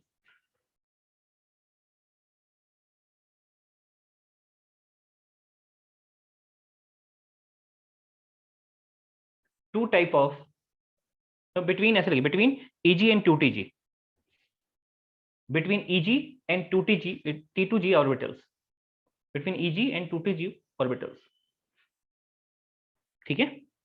अच्छा बच्चों, ये तो हो गया दूसरा point कि अब एनर्जी सेपरेशन की बात आ गई। ठीक है सर एनर्जी सेपरेशन के बाद ब्रैकेट में कुछ लिखना बोले थे। एनर्जी से नहीं, ब्रैकेट में नहीं लिखा था, energy separation between EG and T2G orbitals. ठीक है, हो गया बच्चों? Yes sir. नाउ अब देखिए इसमें इलेक्ट्रॉन कैसे भरेंगे बच्चों। पहला इलेक्ट्रॉन जब भरना हो, मान लो डी में, डी पहला इलेक्ट्रॉन भरना तो यहीं पे आएगा, दूसरा इलेक्ट्रॉन भरना तो यहाँ आएगा, तीसरा भरना तो यहाँ आएगा, लेकिन चौथा इलेक्ट्रॉन अगर भरना है तो उसके 2 पॉसिबिलिटी है। क्या? चौथा इलेक्ट्रॉन या तो यहाँ पे, भाई 1 2 3 हो गया ना, 1 2 3, चौथा या तो यहीं आएगा पेयर करती है, फिर ऊपर जाएगा। ध्यान दीजिए बच्चों, अभी हम अगला पॉइंट ये लिखाने जा रहे हैं कि अगर एक इलेक्ट्रॉन ऐसे आएगा, 2 है तो ऐसे आ गया, 3 है तो ऐसे आ गया, लेकिन चौथा इलेक्ट्रॉन कहाँ जाएगा? चौथा इलेक्ट्रॉन यहां जाएगा या चौथा इलेक्ट्रॉन यहां जाएगा? कहां जाएगा बच्चों? डिप पे कहेंगे तो कहेंगे जिसमें कम एनर्जी चाहिए वहां जाएगा। यहाँ क्या हो रहा है, यहाँ गया तो पेयर हो जाएगा, इलेक्ट्रॉन पेयर होगा ना। Yes sir. पेयर होगा, उसके लिए जो एनर्जी चाहिए उसे इलेक्ट्रॉन पेयरिंग एनर्जी बोलते हैं, क्योंकि निगेटिव और निगेटिव, एक निगेटिव है एक निगेटिव और आएगा तो पेयरिंग होगी, तो जो उसके लिए कुछ एनर्जी चाहिए उसको इलेक्ट्रॉन पेयरिंग एनर्जी बोलेंगे। तो कहेंगे चौथा इलेक्ट्रॉन पेयर होगा कि ऊपर जाएगा, डिपेंड करेगा कौन कम है। इलेक्ट्रॉन पेयरिंग में एनर्जी कम लग रही है कि एनर्जी सेपरेशन कम है, डेल्टा ओ कम है, तो फिर ऊपर चला जाएगा। ठीक है ना। तो अब चौथा इलेक्ट्रॉन कहाँ जाएगा? चौथा इलेक्ट्रॉन यहाँ गया तो पेयरिंग शुरू हो गई, पांचवा यहाँ जाएगा, छठा यहाँ जाएगा, तो चौथा पांचवा छठा यहाँ जाएगा, तो ऐसे करके यहाँ जाएगा तो ये दोनों खाली रहेंगे, है ना। याद करिए, हाँ वीवीटी हमें खाली कराने पड़ते थे, यहाँ कराने नहीं, ऑलरेडी रहेंगे नहीं रहेंगे पता लग जाएगा। अगर चौथा इलेक्ट्रॉन नहीं गया, पांचवा यहाँ गया, छठा यहाँ गया, तो ये खाली रहेंगे ना, दोनों खाली, इंदर के ऑर्बिटल खाली रहे तो यूज हो जाएंगे हैबिटेशन में, इनर कॉम्प्लेक्स बन जाएगा। और मान लो चौथा इलेक्ट्रॉन यहाँ गया, तो बच्चों चौथा यहाँ गया तो अंदर का कोई डी खाली नहीं रहेगा, एक डी खाली, हमको 2 डी चाहिए होते ना। ऐसा नहीं होता एक अंदर का डी एक बाहर का डी, या तो दोनों अंदर के डी आएंगे दोनों बाहर के डी आएंगे, ऐसा होता है। तो ऐसे केस में चौथा इलेक्ट्रॉन अगर यहाँ चला गया बच्चों D4 में, अगर डेल्टा ये गैप कम हुआ, डेल्टा वो कम हुआ, तो चौथा इलेक्ट्रॉन यहाँ चला जाएगा। और चौथा इलेक्ट्रॉन यहाँ चला गया, अगर चौथा इलेक्ट्रॉन यहाँ चला गया तो बच्चों अंदर के दोनों डी खाली नहीं रहेंगे, फिर इनर कॉम्प्लेक्स नहीं बने। कौन सा कॉम्प्लेक्स बनेगा? आउटर, है ना, बाहर का डी यूज होगा। मतलब CFT में हिंट आसानी से बता लोगे आप कि नहीं यार इनर चाहिए कि आउटर चाहिए, है ना। बस पता हो डेल्टा ओ कम है कि डेल्टा ओ ज्यादा है, किससे? इलेक्ट्रॉन पेयरिंग एनर्जी से। तो आगे देखें, A3 लिखिए, सर हम्म डेल्टा नॉट का नाम क्या बोले थे? Energy separation.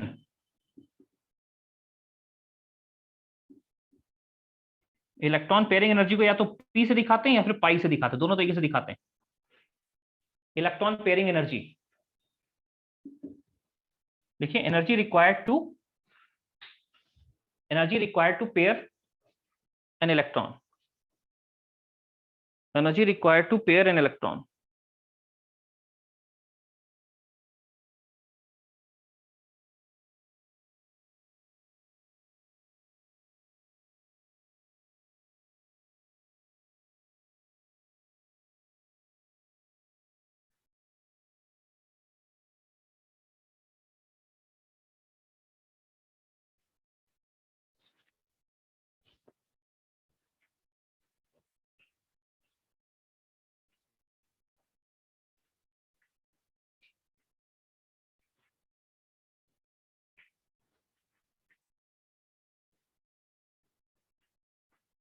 ठीक है, electron energy required for pairing of unpaired electron is called electron pairing energy. Clear?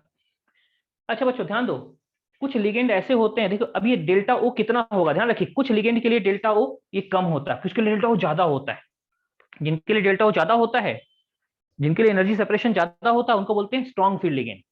वो ज्यादा रिपल्शन देते हैं तो गैप बढ़ा दिया, क्या बोलते हैं उसको? Strong field ligand.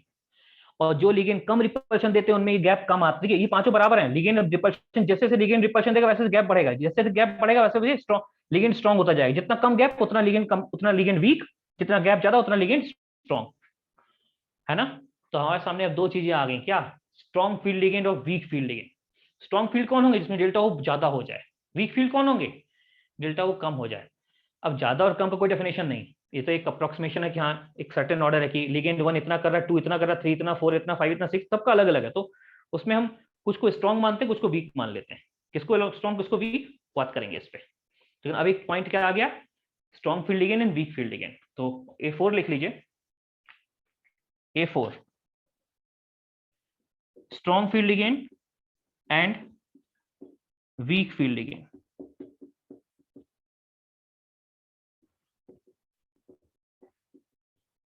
more delta, weak field ligand less delta। Delta मतलब वही है, इस गैप को डेल्टा बोलते हैं एनर्जी सेपरेशन को, और ऑक्टाहेड्रल इसलिए वो लगा दिया, कोई दूसरा होगा उसका नाम लगा देंगे। तो बच्चों हमारे पास अब दो टाइप के लिगेंड आ गए, स्ट्रॉन्ग फील्ड लिगेंड और वीक फील्ड लिगेंड। ठीक है, स्ट्रॉन्ग फील्ड लिगेंड और वीक फील्ड लिगेंड। बच्चों मैं आपको एक ऑर्डर लिखा देता हूं कि कौन लिगेंड स्ट्रॉन्ग फील्ड हो सकता है, कौन वीक फील्ड हो सकता है। एक बात ध्यान रखिएगा कि ये कोई ऐसा नहीं बोल सकते हैं कि कोई पर्टिकुलर लिगेंड बहुत स्ट्रॉन्ग, कोई पर्टिकुलर बहुत वीक है। ठीक है, लेकिन मैं फोटो यहां से आता हूं उससे पहले एक चीज और बताऊं बच्चों, ये बताओ अभी लिगेंड कैसा दिख रहा है? स्क्वायर बाय पिरामिड दिख रहा है फोटो? एक स्क्वायर हॉरिजॉन्टल में चारों स्क्वायर और एक ऊपर एक नीचे, दिख रहा है square by pyramid? Yes sir. Yes, sir. अच्छा अगर ये जेड एक्सिस वाले दोनों लिगेंड हटा दो, जेड वाले या कोई जेड वाले आगे पीछे दोनों हटा दो, तो कैसा बचेगा ये? Square planar. स्क्वायर प्लेनर, यानी कोऑर्डिनेशन को 4 का टेट्राहेड्रल स्क्वायर प्लेनर कॉम्प्लेक्स बन जाएगा ना, DSP2 वाला।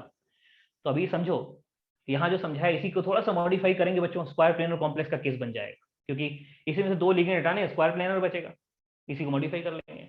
ठीक है, इसलिए बोलो माइंड में रखो, ये चीज माइंड में रहेगी तो स्क्वायर प्लेनर अपने आप समझ जाएगा। इसी में से दो लिगेंड हटाने, स्क्वायर प्लेनर बन जाएगा, उसी हिसाब से एनर्जी ऑर्डर मॉडिफाई कर लेंगे। ठीक है, और अभी लिगेंड अलोंग द एक्सिस आ रहे हैं, कोऑर्डिनेशन में 6 में लिगेंड अलोंग द एक्सिस आ रहे हैं, इनसे दो हटा दोगे तो स्क्वायर प्लेनर बन जाएगा। अच्छा मान लो बच्चों 6 लिगेंड गायब हो गए, हटाओ। अब हम उस पर सोचते हैं टेट्राहेड्रल कॉम्प्लेक्स, वहां क्या सोचना होगा? देखिए मेटल ऐसे ही होगा लेकिन लिगेंड अलोंग द एक्सिस नहीं आएंगे।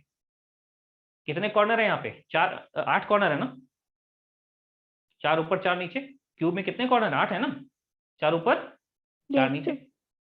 बच्चों लिगेंड जो आएंगे ना वो क्यूब के अल्टरनेट कॉर्नर से आएंगे, मतलब एक लिगेंड यहां से आ रहा है तो ये खाली है, दूसरा यहां से आ रहा है, लिगेंड 1 लिगेंड 2 ऐसे, फिर लिगेंड 3 इधर से आ रहा तो ये खाली, लिगेंड 4 यहां से आ रहा तो वो खाली। तो 4 लिगेंड आएंगे, ligand 1 ligand 2 ligand 3 ligand 4।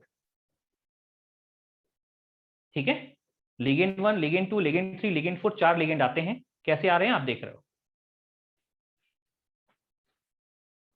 Right. तो बच्चों अभी हमने पढ़ा है, अच्छा ये बताइए, मैं इसलिए बता रहा हूँ कि मैं इसको हटाऊं उससे पहले आपके दिमाग में सब चीज आ जाएगी, हाँ यार ये तो पढ़ लिया, इसके कुछ पॉइंट लिखा देंगे, बाकी चीज हो गई। लेकिन अब इसमें अगर स्क्वायर प्लेनर चाहिए तो जेड एक्सिस वाले दोनों लिगेंड हटा दो, स्क्वायर प्लेनर बन जाएगा, उसका एनर्जी ऑर्डर आ जाएगा। टेट्राहेड्रल चाहिए तो बच्चों लिगेंड जो है अलोंग दी एक्सिस नहीं आएंगे, along the bisect, along the corner आएंगे, कॉर्नर से इस कॉर्नर से सेंटर को अप्रोच करेंगे, अल्टरनेट कॉर्नर से।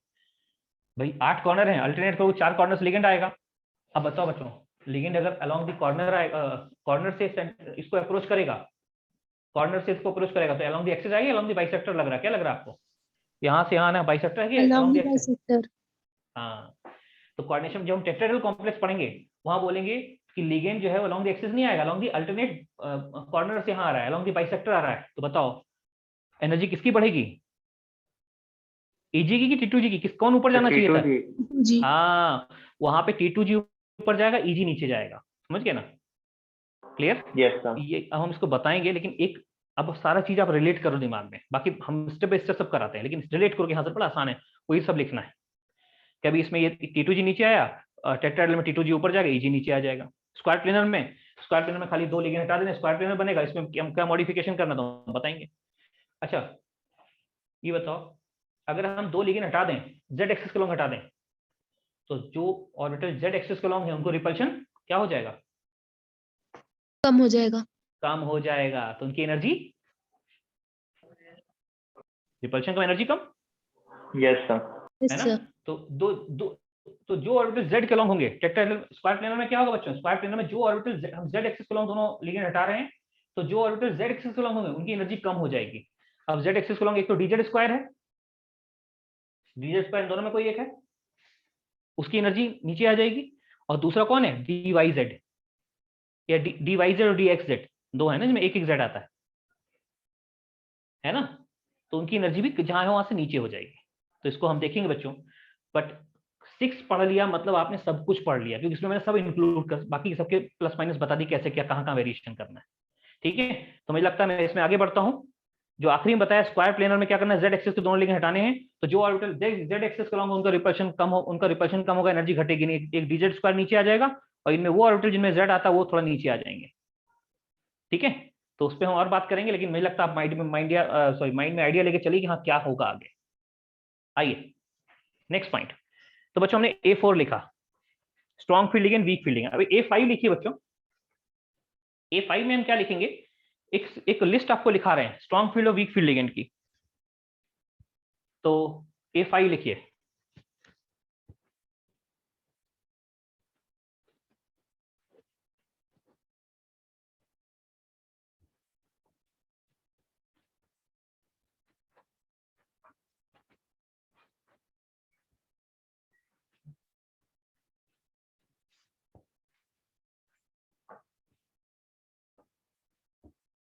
A5 लिखिए बच्चों।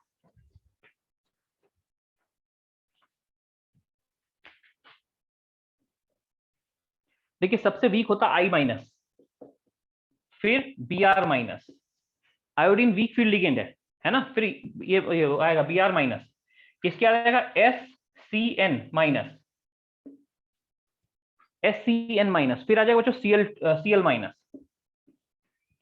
SCN माइनस आएगा, Cl माइनस, फिर सल्फाइड आयन आ जाएगा S-2, नाइट्रेट आयन आ जाएगा NO3 माइनस।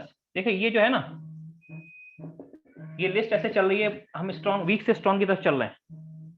ठीक है, हम वीक से स्ट्रॉन्ग की तरफ चल रहे हैं, तो ये आ गया NO3 माइनस, NO3 माइनस क्या रहेगा N3 माइनस, N3 माइनस से स्ट्रॉन्ग हो जाएगा, N3 माइनस आ गया, N3 माइनस से स्ट्रॉन्ग F माइनस आ जाएगा, फिर OH माइनस आ जाएगा, फिर ऑक्सिलेट आयन आ जाएगा C2O4 माइनस 2, फिर पानी आ जाएगा वाटर। बच्चों वाटर से और स्ट्रॉन्ग मिल जाएगा हम लोगों को, वाटर से और स्ट्रॉन्ग मिलेगा NCS, यहाँ नाइट्रोजन नेगेटिव चार्ज है, सल्फर नेगेटिव चार्ज, ठीक है दोनों सेम है। CS3N, CS3CN, ये मिथाइल साइनाइड और स्ट्रॉन्ग है, पिरिडीन और स्ट्रॉन्ग है, और स्ट्रॉन्ग मतलब ये डेल्टा जितना ज्यादा डेल्टा देगा उतना ये स्ट्रॉन्ग है पिरिडीन। आफ्टर पिरिडीन आ जाएगा बच्चों अमोनिया,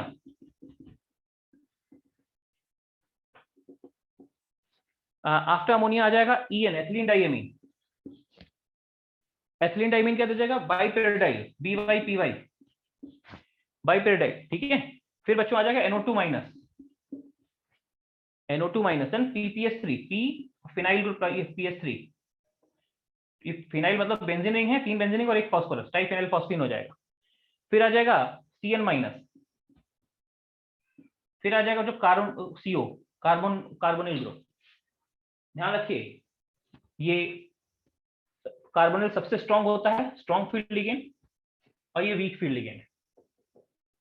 बच्चों देखो ये सबसे वीक है, सबसे स्ट्रांग है, बाकी इधर से उधर जाएंगे इनका स्ट्रांगनेस बढ़ता चला जाएगा, ये डेल्टा की वैल्यू बढ़ती जाएगी। इसको हम लोग बोलते हैं स्पेक्ट्रोकेमिकल सीरीज। स्पेक्ट्रोकेमिकल सीरीज जो स्पेक्ट्रोस्कोपी से आती है, स्पेक्ट्रोकेमिकल सीरीज। और आप देख पा रहे होगे बच्चों, आपकी जानकारी के लिए बता दें कि कौन स्ट्रांग है कौन वीक है ये बताना मुश्किल है। ये तो स्ट्रांग है बिल्कुल हम श्योर है, ये वीक है भी श्योर है, लेकिन वीक में सब रिलेटिव है। बट अपनी सहूलियत के लिए हम मान लेते हैं कि पानी को रेफरेंस लेते हैं कि पानी या उसके पहले के लिगेंड वीक हैं और पानी के बाद के लिगेंड स्ट्रांग है। बट फिर भी पानी जो है वो वीक है कि स्ट्रांग बच्चों, ये वेरी कर जाता है इसके संग जुड़ी हुई मेटल के साथ, ठीक है। इसलिए बोल रहा हूँ कि स्ट्रांग और वीक होना तो एक रिलेटेड टर्म है, हम एब्सोल्युटली नहीं बोल सकते हमेशा कि हमेशा स्ट्रांग होगा। इसमें बोल सकते हैं हमेशा स्ट्रांग होगा, इसमें बोल सकते हैं हमेशा वीक होगा, लेकिन बीच के लिगेंड है स्पेशली जो मिडिल एरिया में आते हैं इनके लिए कुछ ही बोल पाना मुश्किल है ना। हाँ, गैप एक दूसरे के रिस्पेक्ट में स्ट्रांग और वीक है, जो डेल्टा ओ ज्यादा आ रहा है, ठीक है। चलिए ये A5 में स्पेक्ट्रोकेमिकल सीरीज बना लीजिए, और इसमें हम क्या ऑब्जर्व कर पा रहे हैं बच्चों, जिसमें हमारे ऑब्जर्वेशन आ रहे हैं उन ऑब्जर्वेशन के ऊपर हम समझ लेते हैं। सर इस सीरीज को याद रखना। बेटा याद रखोगे तो कर पाओगे, ठीक है ना। बीच में कहीं फंसते हैं, मतलब इधर की 4-5 उधर की 4-5 में कोई टेंशन नहीं, लेकिन बीच में फिर टेंशन है, इसलिए याद रखो, ठीक है। अच्छा ऐसा देख पा रहे हो जो स्ट्रॉन्ग फील्ड लिगेंड है उनमें डोनर एटम या तो क्या है, नाइट्रोजन है या फिर कार्बन। देखो जो भी स्ट्रॉन्ग फील्ड लिगेंड है उनमें डोनर एटम या तो नाइट्रोजन है ज्यादातर केस में, या फिर कार्बन है।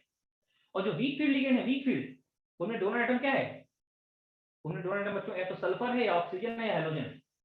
सल्फर है, ऑक्सीजन है, हेलोजन है डोनर एटम मैक्सिमम के। तो जो स्ट्रॉन्ग फील्ड लिगेंड है उनमें डोनर क्या है, डोनर इज कार्बन और नाइट्रोजन। जो वीक फील्ड लिगेंड है इसमें डोनर इज ऑक्सीजन, सल्फर और हेलोजन। ये ज्यादातर पता है, एक आध एक्सेप्शन हो सकते हैं, ये रफ आइडिया है, इसको याद नहीं कर सकते, रफ आइडिया आपको कैच कर सकते हैं, ऐसा कुछ हो सकता है, ठीक है बच्चों। बीच के लिगेंड, बीच वाले लिगेंड किसी एक मेटल के साथ स्ट्रांग हो सकते हैं, इन सम केसेस स्ट्रांग, इन सम केसेस वीक। तो थर्ड पॉइंट इसी का, इंटरमीडिएट लिगेंड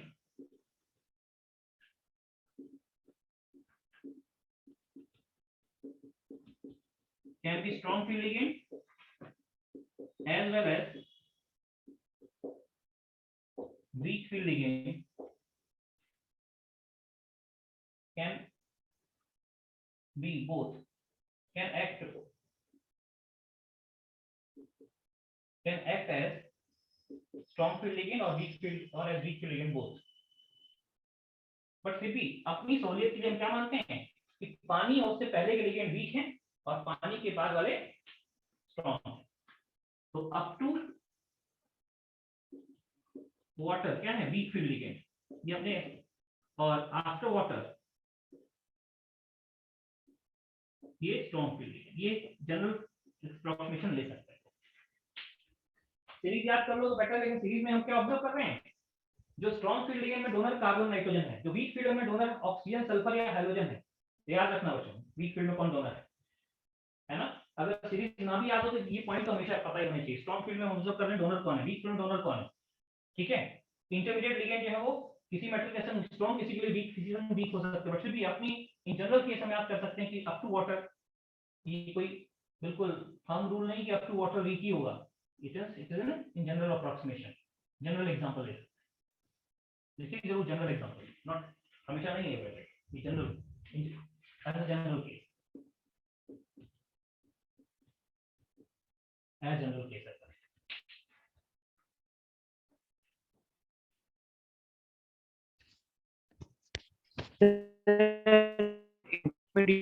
वाटर के आसपास वाले लिगेंड को बोल रहे हैं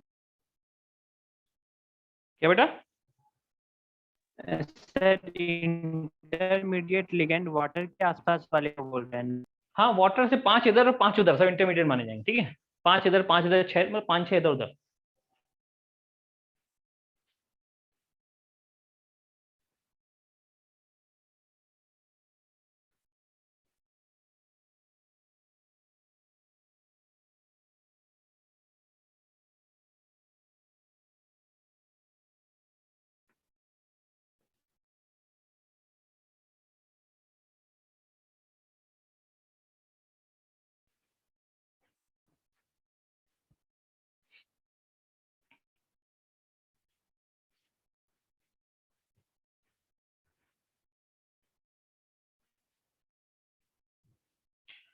ओके बच्चों, चलिए अब आप समझ गए स्ट्रॉन्ग फील्ड लिगेंड। हम जनरल बात जब करेंगे स्ट्रॉन्ग फील्ड और वीक फील्ड की करेंगे, ज्यादा बात नहीं करेंगे। ठीक है, ये हमारा कौन सा पॉइंट था? A5। अब A6 पे चलते हैं कि इलेक्ट्रॉन कैसे फिल करेंगे। A6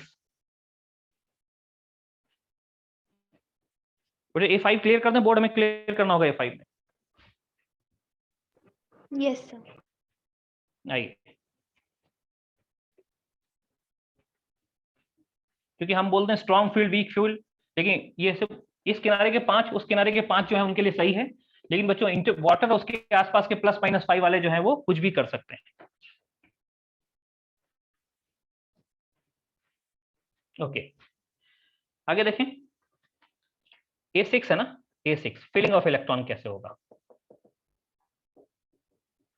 देखो बच्चों, पहला है अगर D1 D2 या D3 है तो कैसे होगा? देखो 2 ऊपर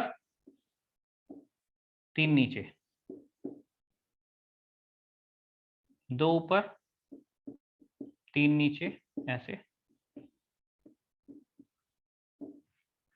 अगर D1 होता, लास्ट कॉन्फ़िगरेशन D1 होता तो एक इलेक्ट्रॉन बस यहां भरते। D2 होता अगर तो 1 और 1 2, D में 3 इलेक्ट्रॉन होते तो जो ऐसे भरते 1 2, अच्छा एक और बनेगा ना यहाँ पे 3। तो D1 D2 D3 में फर्क नहीं पड़ता लिगेंड स्ट्रॉन्ग है कि वीक, आपको यही 3 भरने।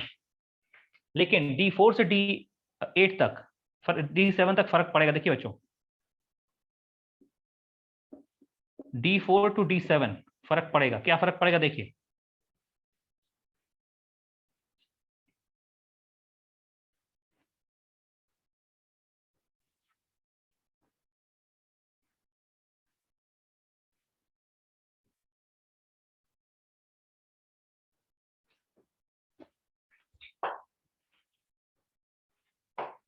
मैं इसमें डिटेल फोटो बनवा देता हूँ, बाकी मैं नहीं बनवाऊंगा। ठीक है, कोऑर्डिनेशन में 6 में बनवा दूँ detail photo feeling of electron का।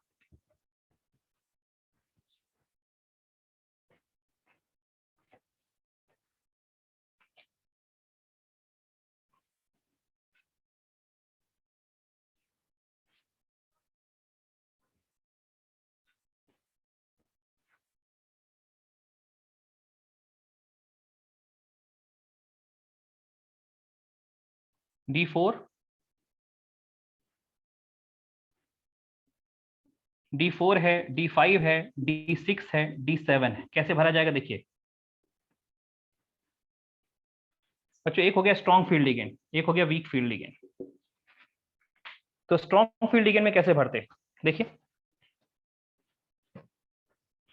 मतलब D4 भरना होता तो स्प्लिटिंग तो वही है, 2 इलेक्ट्रॉन, ये 2 ऑर्बिटल ऊपर 3 नीचे।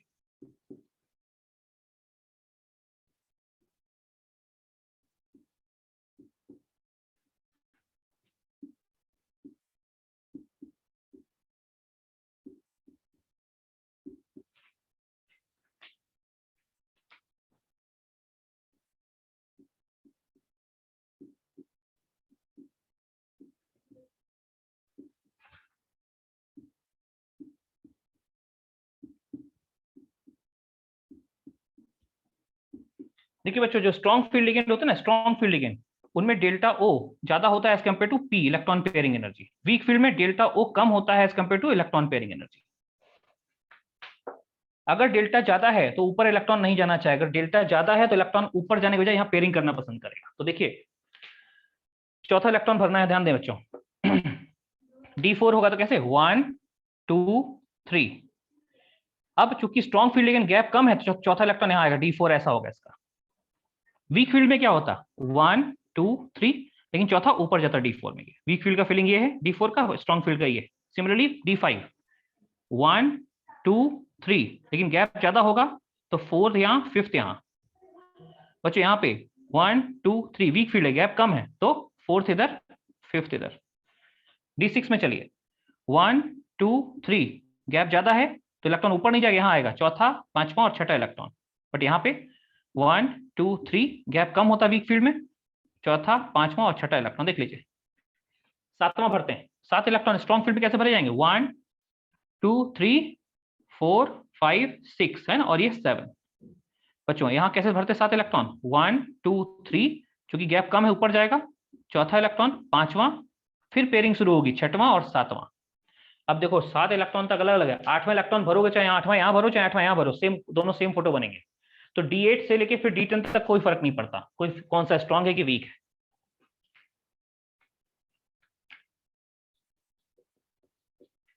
D8 D9 और D10 में बच्चों फर्क नहीं पड़ता कि स्ट्रॉन्ग है कि वीक है ना, कोई फर्क नहीं पड़ता, एक जैसे ही फीलिंग होगा इनका।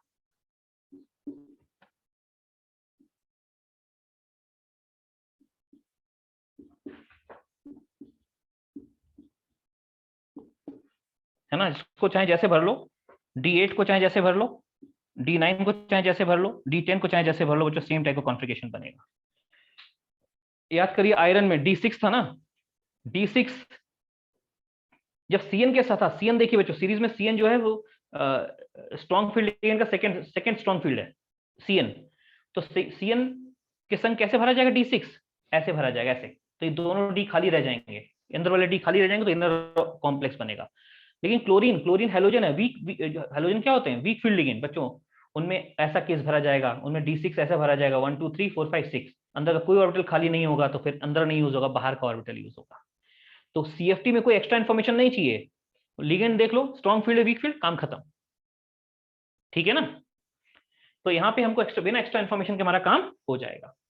तो बच्चों एक बार देख लें कि filling of electron D1 D2 D3 कोई फर्क नहीं, D8 D9 D10 एक जैसा, लेकिन D4 से D7 फर्क पड़ेगा, स्ट्रॉन्ग फील्ड लिगेंड में अलग तरीके से भरा जाएगा, वीक फील्ड में अलग तरीके से भरा जाएगा। बच्चों क्लियर है ये? Yes sir.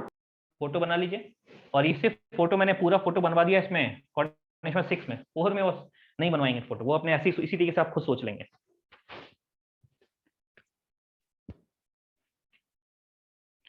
स्ट्रॉन्ग फील्ड में ये एनर्जी गैप ज्यादा होता है, इलेक्ट्रॉन पेयरिंग कम है, कम एनर्जी में काम चलाते हैं। वीक फील्ड में पेयरिंग में ज्यादा एनर्जी लगेगी, पेयर कराया ज्यादा एनर्जी खर्च होगी, डेल्टा वो कम है, वहां ऊपर जाना आसान है, कम एनर्जी में हो जाएगा।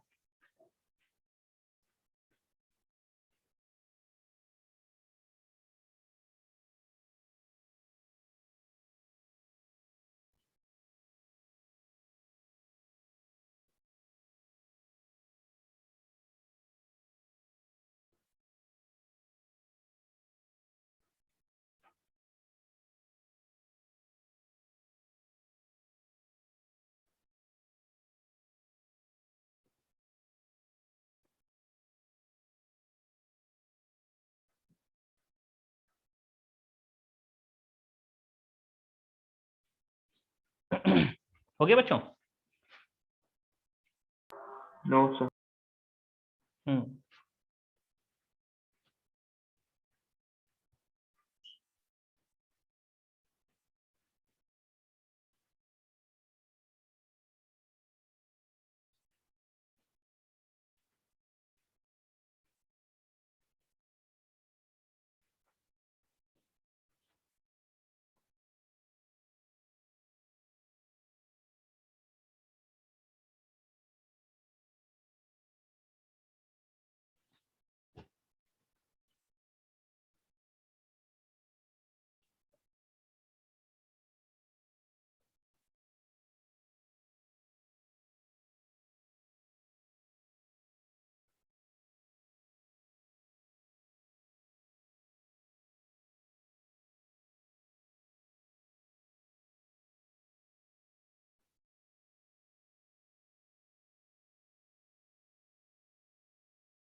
बच्चों इसी को बोलते हैं, डेल्टा को बोलते हैं फील्ड स्प्लिटिंग एनर्जी। हमारे ऑर्बिटल जो डिजनरेट थे वो स्प्लिट हो गए, है ना, अलग अलग ग्रुप्स में।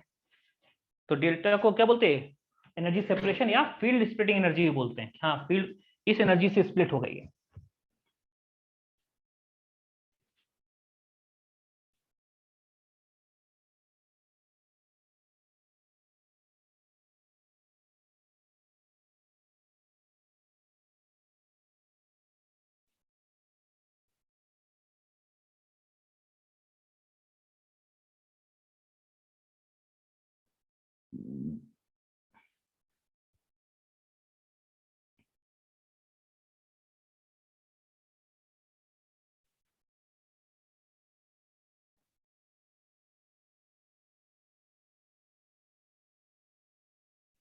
तो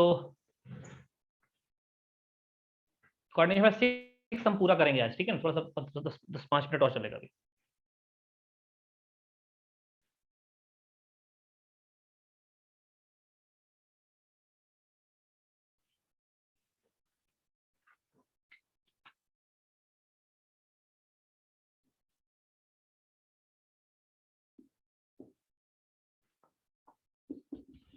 बच्चों ये बताओ, ये तो बनाते रहो, इसमें क्या लगता है, ये एवरेज एनर्जी ये ब्लैक वाली लाइन पे है, किसमें इलेक्ट्रॉन जाने पे स्टेबिलिटी आएगी, T2G में कि EG में?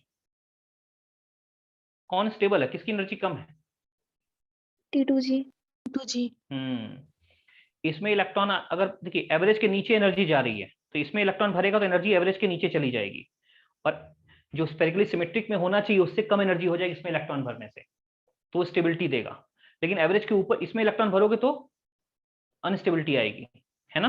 तो बच्चों इलेक्ट्रॉन, नंबर ऑफ इलेक्ट्रॉन जैसे बढ़ते जाएंगे, वो D4 है, D5 है, D6 है, D7, उस हिसाब से क्या होगा, अब ये ऑर्बिटल स्टेबल होगा कि नहीं होगा, उसके लिए टर्म डिफाइन कर जाते हैं हम लोग। नंबर ऑफ इलेक्ट्रॉन कितने मौजूद, सारे भरे हैं कि सारे खाली हैं, कि कौन भरा है कौन खाली है, कौन सा केस है, तो उस हिसाब से एक टर्म डिफाइन करते हैं, crystal field stabilisation energy, CFSE। तो अगले पॉइंट में हम लिखाएंगे CFSE क्या होता है।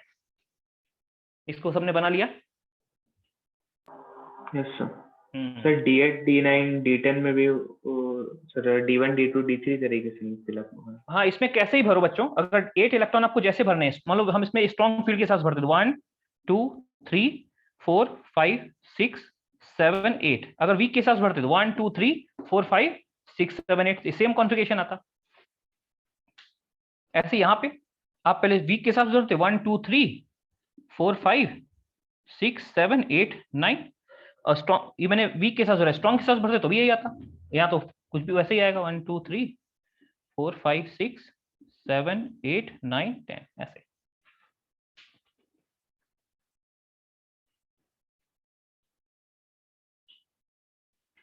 चलो बच्चों, तो अब एक टर्म डिफाइन करेंगे, मैं एक एग्जांपल लूं उससे पहले एक टर्म डिफाइन कर लेते हैं, CFSE।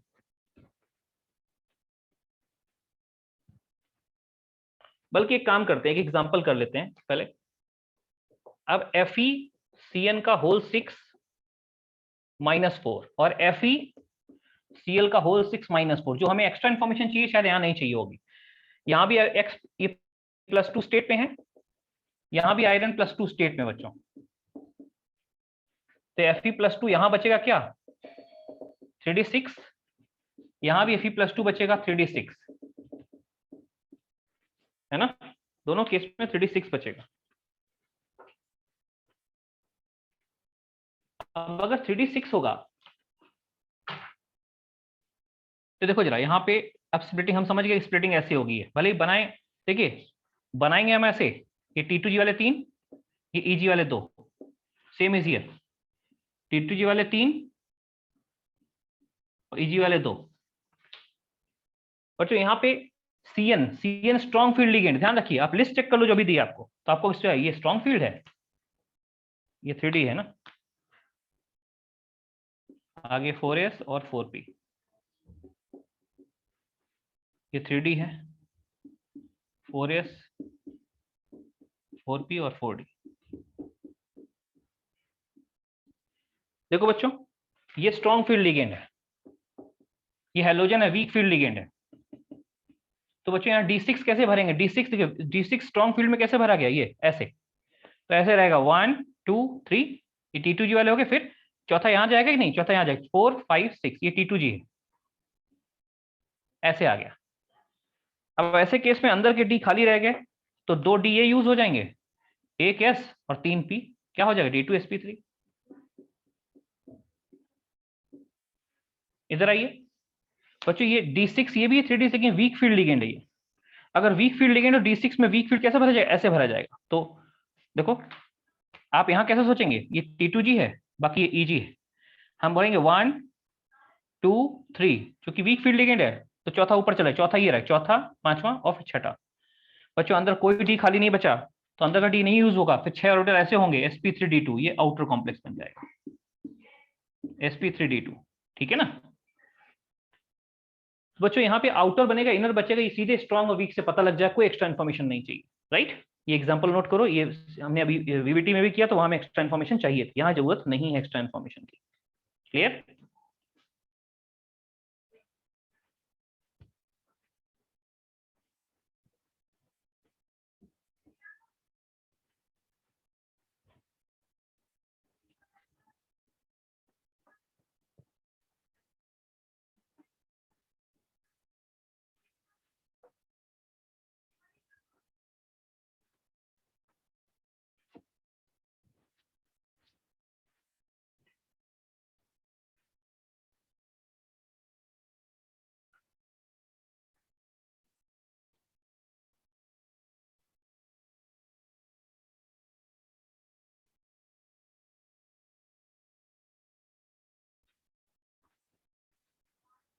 चलिए बच्चों, अब हम लोग A7 डिफाइन करते हैं, ए टाइप का 7 point CFSE, crystal field stabilisation energy. बच्चों ये जो है ना, ये क्रिस्टल फील्ड स्टेबलाइजेशन एनर्जी जो होती है ना, ये जो एवरेज से नीचे आती है उसको बोलते हैं, नॉर्मल सिचुएशन से कितना नीचे आ गए। नॉर्मल सिचुएशन मतलब जो स्फेरिकली सिमेट्रिक जो लिगेंड थे वो, ठीक है। तो देखिए नॉर्मल सिचुएशन समझ गए, जब स्फेरिकली सिमेट्रिक लिगेंड आए वो नॉर्मल सिचुएशन है, ये डॉटेड लाइन है ना, इसके कंपैरिजन में कितना, इससे जितना नीचे आएंगे उतना स्टेबलाइजेशन हुआ। तो लिखिए CFSE को डिफाइन कर लीजिए पहले, देखिए the extra stabilisation, sorry, the extra stabilisation due to ligand, the extra stabilization due to ligand in comparison to normal situation, in comparison to normal situation, normal situation समझ रहे हैं, इससे पहले जो स्फेरिकली सिमेट्रिक लिगेंड बना वो, ठीक है ना।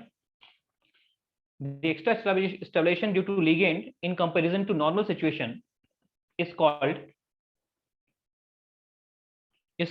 CFSE, is called CFSE, crystal field stabilization energy।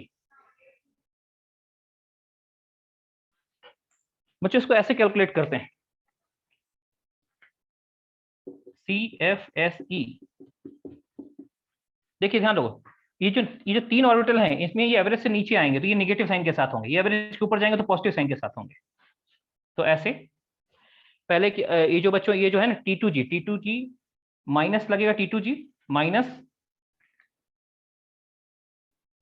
Plus, ऐसे कितना माइनस होगा, ये 2/5 नीचे आ रहा तो माइनस 2/5, ये ऊपर गया कितना 3/5, तो 3/5।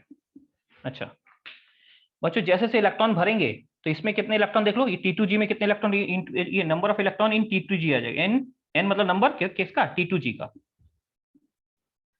और यहाँ पे जब अगर इलेक्ट्रॉन जाएगा तो ये एवरेज के ऊपर जाएगा, प्लस होगा तो यहाँ पे n किसका, Eg का, ठीक है। ये इंटू डेल्टा O और प्लस NP, N और P बच्चों, P तो बताया आपको ना, ये क्या हो गया, ये तो पता ना आपको, एनर्जी सेपरेशन है, field splitting energy, energy separation, ये क्या है, इलेक्ट्रॉन पेयरिंग एनर्जी। N क्या है, N आपको बताते हैं,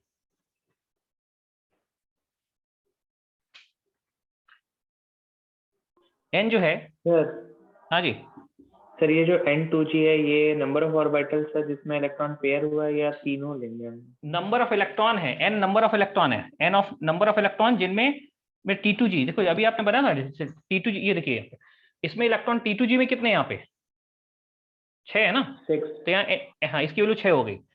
अच्छा, और यहाँ EG में कितना, EG में एक भी नहीं है, तो EG की ये Zero. NEG इसकी वैल्यू 0 हो गई। इधर आइए, इसमें T2G की वैल्यू कितनी हो गई 4, 4 n T2G, और EG की वैल्यू कितनी हो गई 2, 2।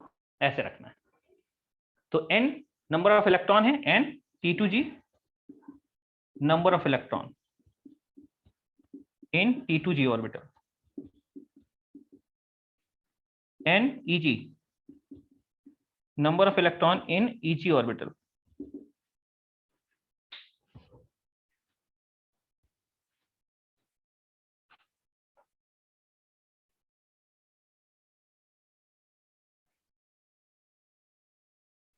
है ना?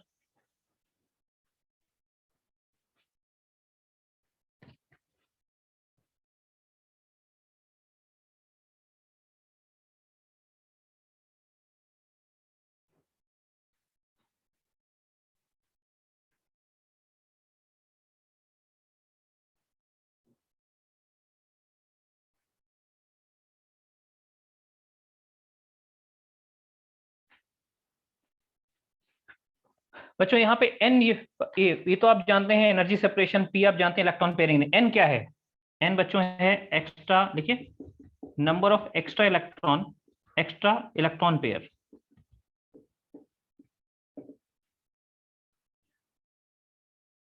Extra electron pair as compare to normal filling,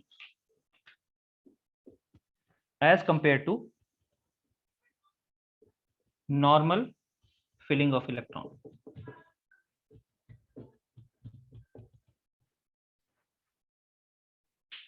और आपको बता दें बच्चों, ये CFSE या तो निगेटिव आनी चाहिए या तो 0 और निगेटिव होनी चाहिए, या तो 0 होनी चाहिए या निगेटिव आनी, कभी पॉजिटिव नहीं आनी चाहिए, 0 और निगेटिव, तभी कॉम्प्लेक्स स्टेबल होगा, नेवर पॉजिटिव। ठीक है ना? इसकी वैल्यू निगेटिव ही आनी चाहिए, क्यों निगेटिव होगी, मतलब ये नॉर्मल सिचुएशन से नीचे आ रहा है, नहीं जो स्पेक्युलरली सिमेट्रिक में होनी चाहिए उसकी कंपैरिजन में स्टेबलाइजेशन हो रहा है तभी एग्जिस्ट करेगा, उसकी कंपैरिजन में स्टेबलाइज नहीं होगा एग्जिस्ट नहीं ना करेगा। जो नॉर्मल सिचुएशन है उससे ये इसको 0 मानते हैं, उससे नीचे ही आना चाहिए, CFSE से निगेटिव आएगा या 0 आएगा, पॉजिटिव कभी नहीं होगा, पॉजिटिव होगा तो कॉम्प्लेक्स एग्जिस्ट करेगा ही नहीं। लेकिन अभी आप n के बारे में थोड़ा समझिए, इसको मैं एक्सप्लेन करते हैं क्वेश्चन में, तब आप अच्छे से n के बारे में जान लीजिएगा।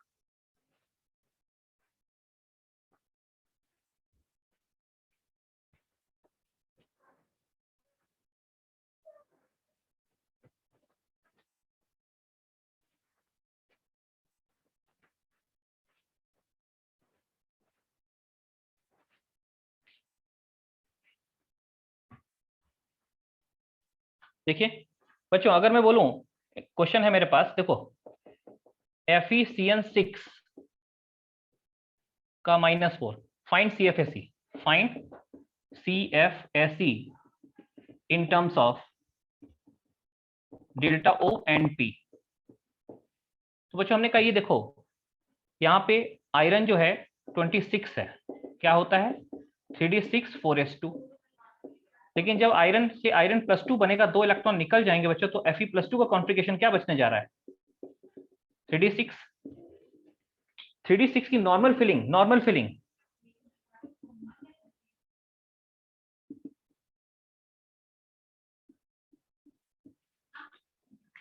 देखिए 1 2 3 4 5 और 6 है ना, नॉर्मल फिलिंग ऐसे हो गई। नाउ CFT के साथ फिलिंग कैसे होगी, ये स्ट्रॉन्ग फील्ड लिगेंड, ध्यान रखना, CFT strong field ligand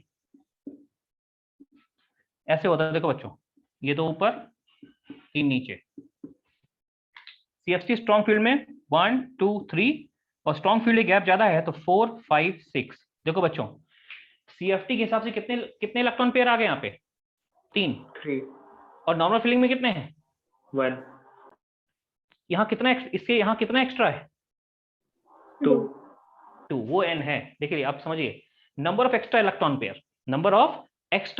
pair as compare to normal filling, n यहाँ पे गलती से 3 मत रख देना, n कितना हो जाएगा यहाँ पे 2। तो अगर हम CFC से निकालेंगे इसको, ये निकालने जा रहे हैं, क्योंकि यही गलती करते हैं बच्चों, n क्या कर देते हैं n3 रखते हैं, 3 लोन पेयर हैं, लेकिन नहीं, इसीलिए मैंने एग्जांपल करके बताया, समझ लीजिए। देखिए CFSE कितना आ जाएगा, CFSE -2/5 इंटू बच्चों T2G में कितने इलेक्ट्रॉन है, T2G में ये तीनों इलेक्ट्रॉन T2G में ही है ना, ये EG खाली है ना, 3 इलेक्ट्रॉन यहाँ 3 हो गया, 3 प्लस 2/5 सर 6 ना।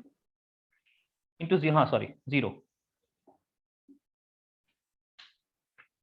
ये डेल्टा O हो गया, प्लस कितने एक्स्ट्रा इलेक्ट्रॉन पेयर है बच्चों, NP, n में यहाँ पे 2 एक्स्ट्रा इलेक्ट्रॉन पेयर हैं, तो N2 आ जाएगा, 2 इंटू और P। एक्स्ट्रा इलेक्ट्रॉन पेयर देख लो, यहाँ 1 था, यहाँ 3 है, तो यहाँ इसके हमने यहाँ पे 2 एक्स्ट्रा है, तो 2p, ये हमारा CFSE होगा। डेल्टा और p की वैल्यू रखने का ये नेगेटिव ही आना चाहिए, पॉजिटिव आ जाएगा तो बच्चों ये कंपाउंड एग्जिस्ट नहीं करेगा, कॉम्प्लेक्स एग्जिस्ट नहीं करेगा। सर अगर CFSE का वैल्यू 0 आता तो हम क्या इंटरप्रेट करेंगे? इन CFSE का 0 है मतलब जस्ट जो कॉम्प्लेक्स है एग्जिस्ट करेगा, लेकिन जो स्पेगली सिमेट्रिक होना चाहिए उसी लेवल में ये एग्जिस्ट कर रहा है, उसी लेवल में एनर्जी आ गई है ना, इसकी स्टेबिलिटी जो होगी वो बिल्कुल कहते हैं इम्पैक्ट वो होगी, जस्ट बॉर्डर लाइन पे होगी। हाँ हल्का सा भी नेगेटिव आ गया तो एग्जिस्ट करेगा, बट लिमिटिंग 0 हो सकता है, 0 वाला कॉम्प्लेक्स थोड़े कम स्टेबल होते हैं, बट होते हैं, एग्जिस्ट करते हैं। और जैसे जैसे नेगेटिव होता जाएगा, जैसे जैसे इस ब्लैक लाइन के नीचे जाता जाएगा, वैसे वैसे स्टेबल होता जाएगा। ठीक है, तो CFSE जितनी नेगेटिव होगी उतना स्टेबल होगा। क्रिस्टल फील्ड स्टार्वेशन एनर्जी इसीलिए बोलते हैं, डेल्टा O एनर्जी सेपरेशन है, और CFSE डेल्टा O तो ऑर्बिटल भी सेपरेशन है, इलेक्ट्रॉन भरने पे जो निकालते हैं ना, नंबर ऑफ इलेक्ट्रॉन के साथ जो चेंज होता है उसको CFSE बोलते हैं। ये जितना नेगेटिव होगा उतना अच्छा है।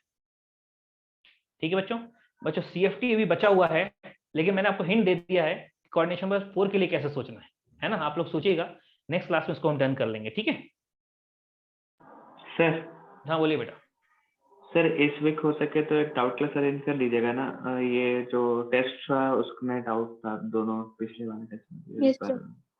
तो टेस्ट में डाउट, तो कौन किसमें डाउट था बेटा? सर पिछले वाले में भी और इस बार Yes. तो हम नहीं, तो आपको हमारे हम जो क्वेश्चन दे रहे हैं उनका सॉल्यूशन भी तो साथ में अपलोड कर रहे हैं। सर कहाँ पे? सॉल्यूशन नहीं, आप जो आप वहां से नेट से डाउनलोड करते हो पेपर, तो उसमें सॉल्यूशन नहीं होता है केमिस्ट्री का, जो मेरा जो हम पढ़ा रहे हैं उसका सॉल्यूशन तो होता होगा। करेक्ट आंसर लिखा रहता है बस। अरे यार हमने तो बनवाते हैं सॉल्यूशन, तो हर बार बना के दे रहे हैं, ताकि क्योंकि आपके यहाँ 2 क्लास हो रहे थे ना, इसलिए हमने आपके लिए सॉल्यूशन बना के दी कि सॉल्यूशन के बाद अगर एक क्वेश्चन होगा तो रनिंग क्लास में डिस्कस हो जाएगा। ठीक है, एक क्लास में अगर डाउट में चली जाती है ना, तो फिर हम सिलेबस नहीं, थोड़ा स्लो हो जाता है आपके यहाँ। तो एक काम करते हैं, मैंने अभी मैं फॉरवर्ड कर देता हूँ वो सॉल्यूशन जो अभी अभी जो टेस्ट हुआ ना संडे को, मंडे को, उसका मैं फॉरवर्ड करता हूँ, मैंने बनवा के रखे हैं सारे, और पिछले वाला भी बनवा के रखा हुआ, नहीं आपको पहुंचा तो भिजवा देते हैं। ठीक है सर बाकी सब्जेक्ट का भी है क्या? नहीं सिर्फ हम अपने लिए बनवा रहे हैं, हमारी 2 क्लास लग रही है ना, इसलिए। Yes sir. Yes. ठीक है, भेजते हैं हम तो सर और मटेरियल का भी होगा तो भेज दीजिए बेटा। मटेरियल हमको 2 दिन दो, है ना, जो रनिंग जो चैप्टर आप मांगो उस चैप्टर का आपको चैप्टर बाई चैप्टर देना शुरू कर देंगे। ठीक है, यस वैसे अगली क्लास में आपको देना स्टार्ट कर देंगे। ठीक है, बल्कि आपके सभी सब लोगों को भी अवेलेबल हो जाएगा, तो आप उनसे मांगेंगे जिस चैप्टर का हर सब्जेक्ट वाइज सब्जेक्ट सर आपको दे दिया गया। अभी केमिस्ट्री 2 दिन का टाइम दो। ठीक है, तो उसको एक्चुअली क्या है ना, उसको तो वो उसके PDF बने हुए नहीं है, तो उसको भी स्कैन करवा रहे हैं। ठीक है, प्रिंट होकर रखा है लेकिन ऐसे PDF बने नहीं है। ठीक है बच्चों, चलो thank you sir. Recording share कर दीजिएगा। अरे बच्चों OTP लिख लो, OTP पहले OTP लिखो, अटेंडेंस में तो बनाना है यार, ऐसे थोड़ी चलता है। 1 मिनट रुको बस, OTP क्रिएट तो हमने किया है। रिकॉर्डिंग शेयर कर दीजिएगा। ठीक है बेटा, रिकॉर्डिंग आपको जूम वाली तुरंत भेज देंगे, यूट्यूब की थोड़ा लेट आती है। ठीक है, यस। OTP 2797 2797 बनाइए, आंसर अटेंडेंस बनाइए। चलिए बच्चों, thank you thank you sir.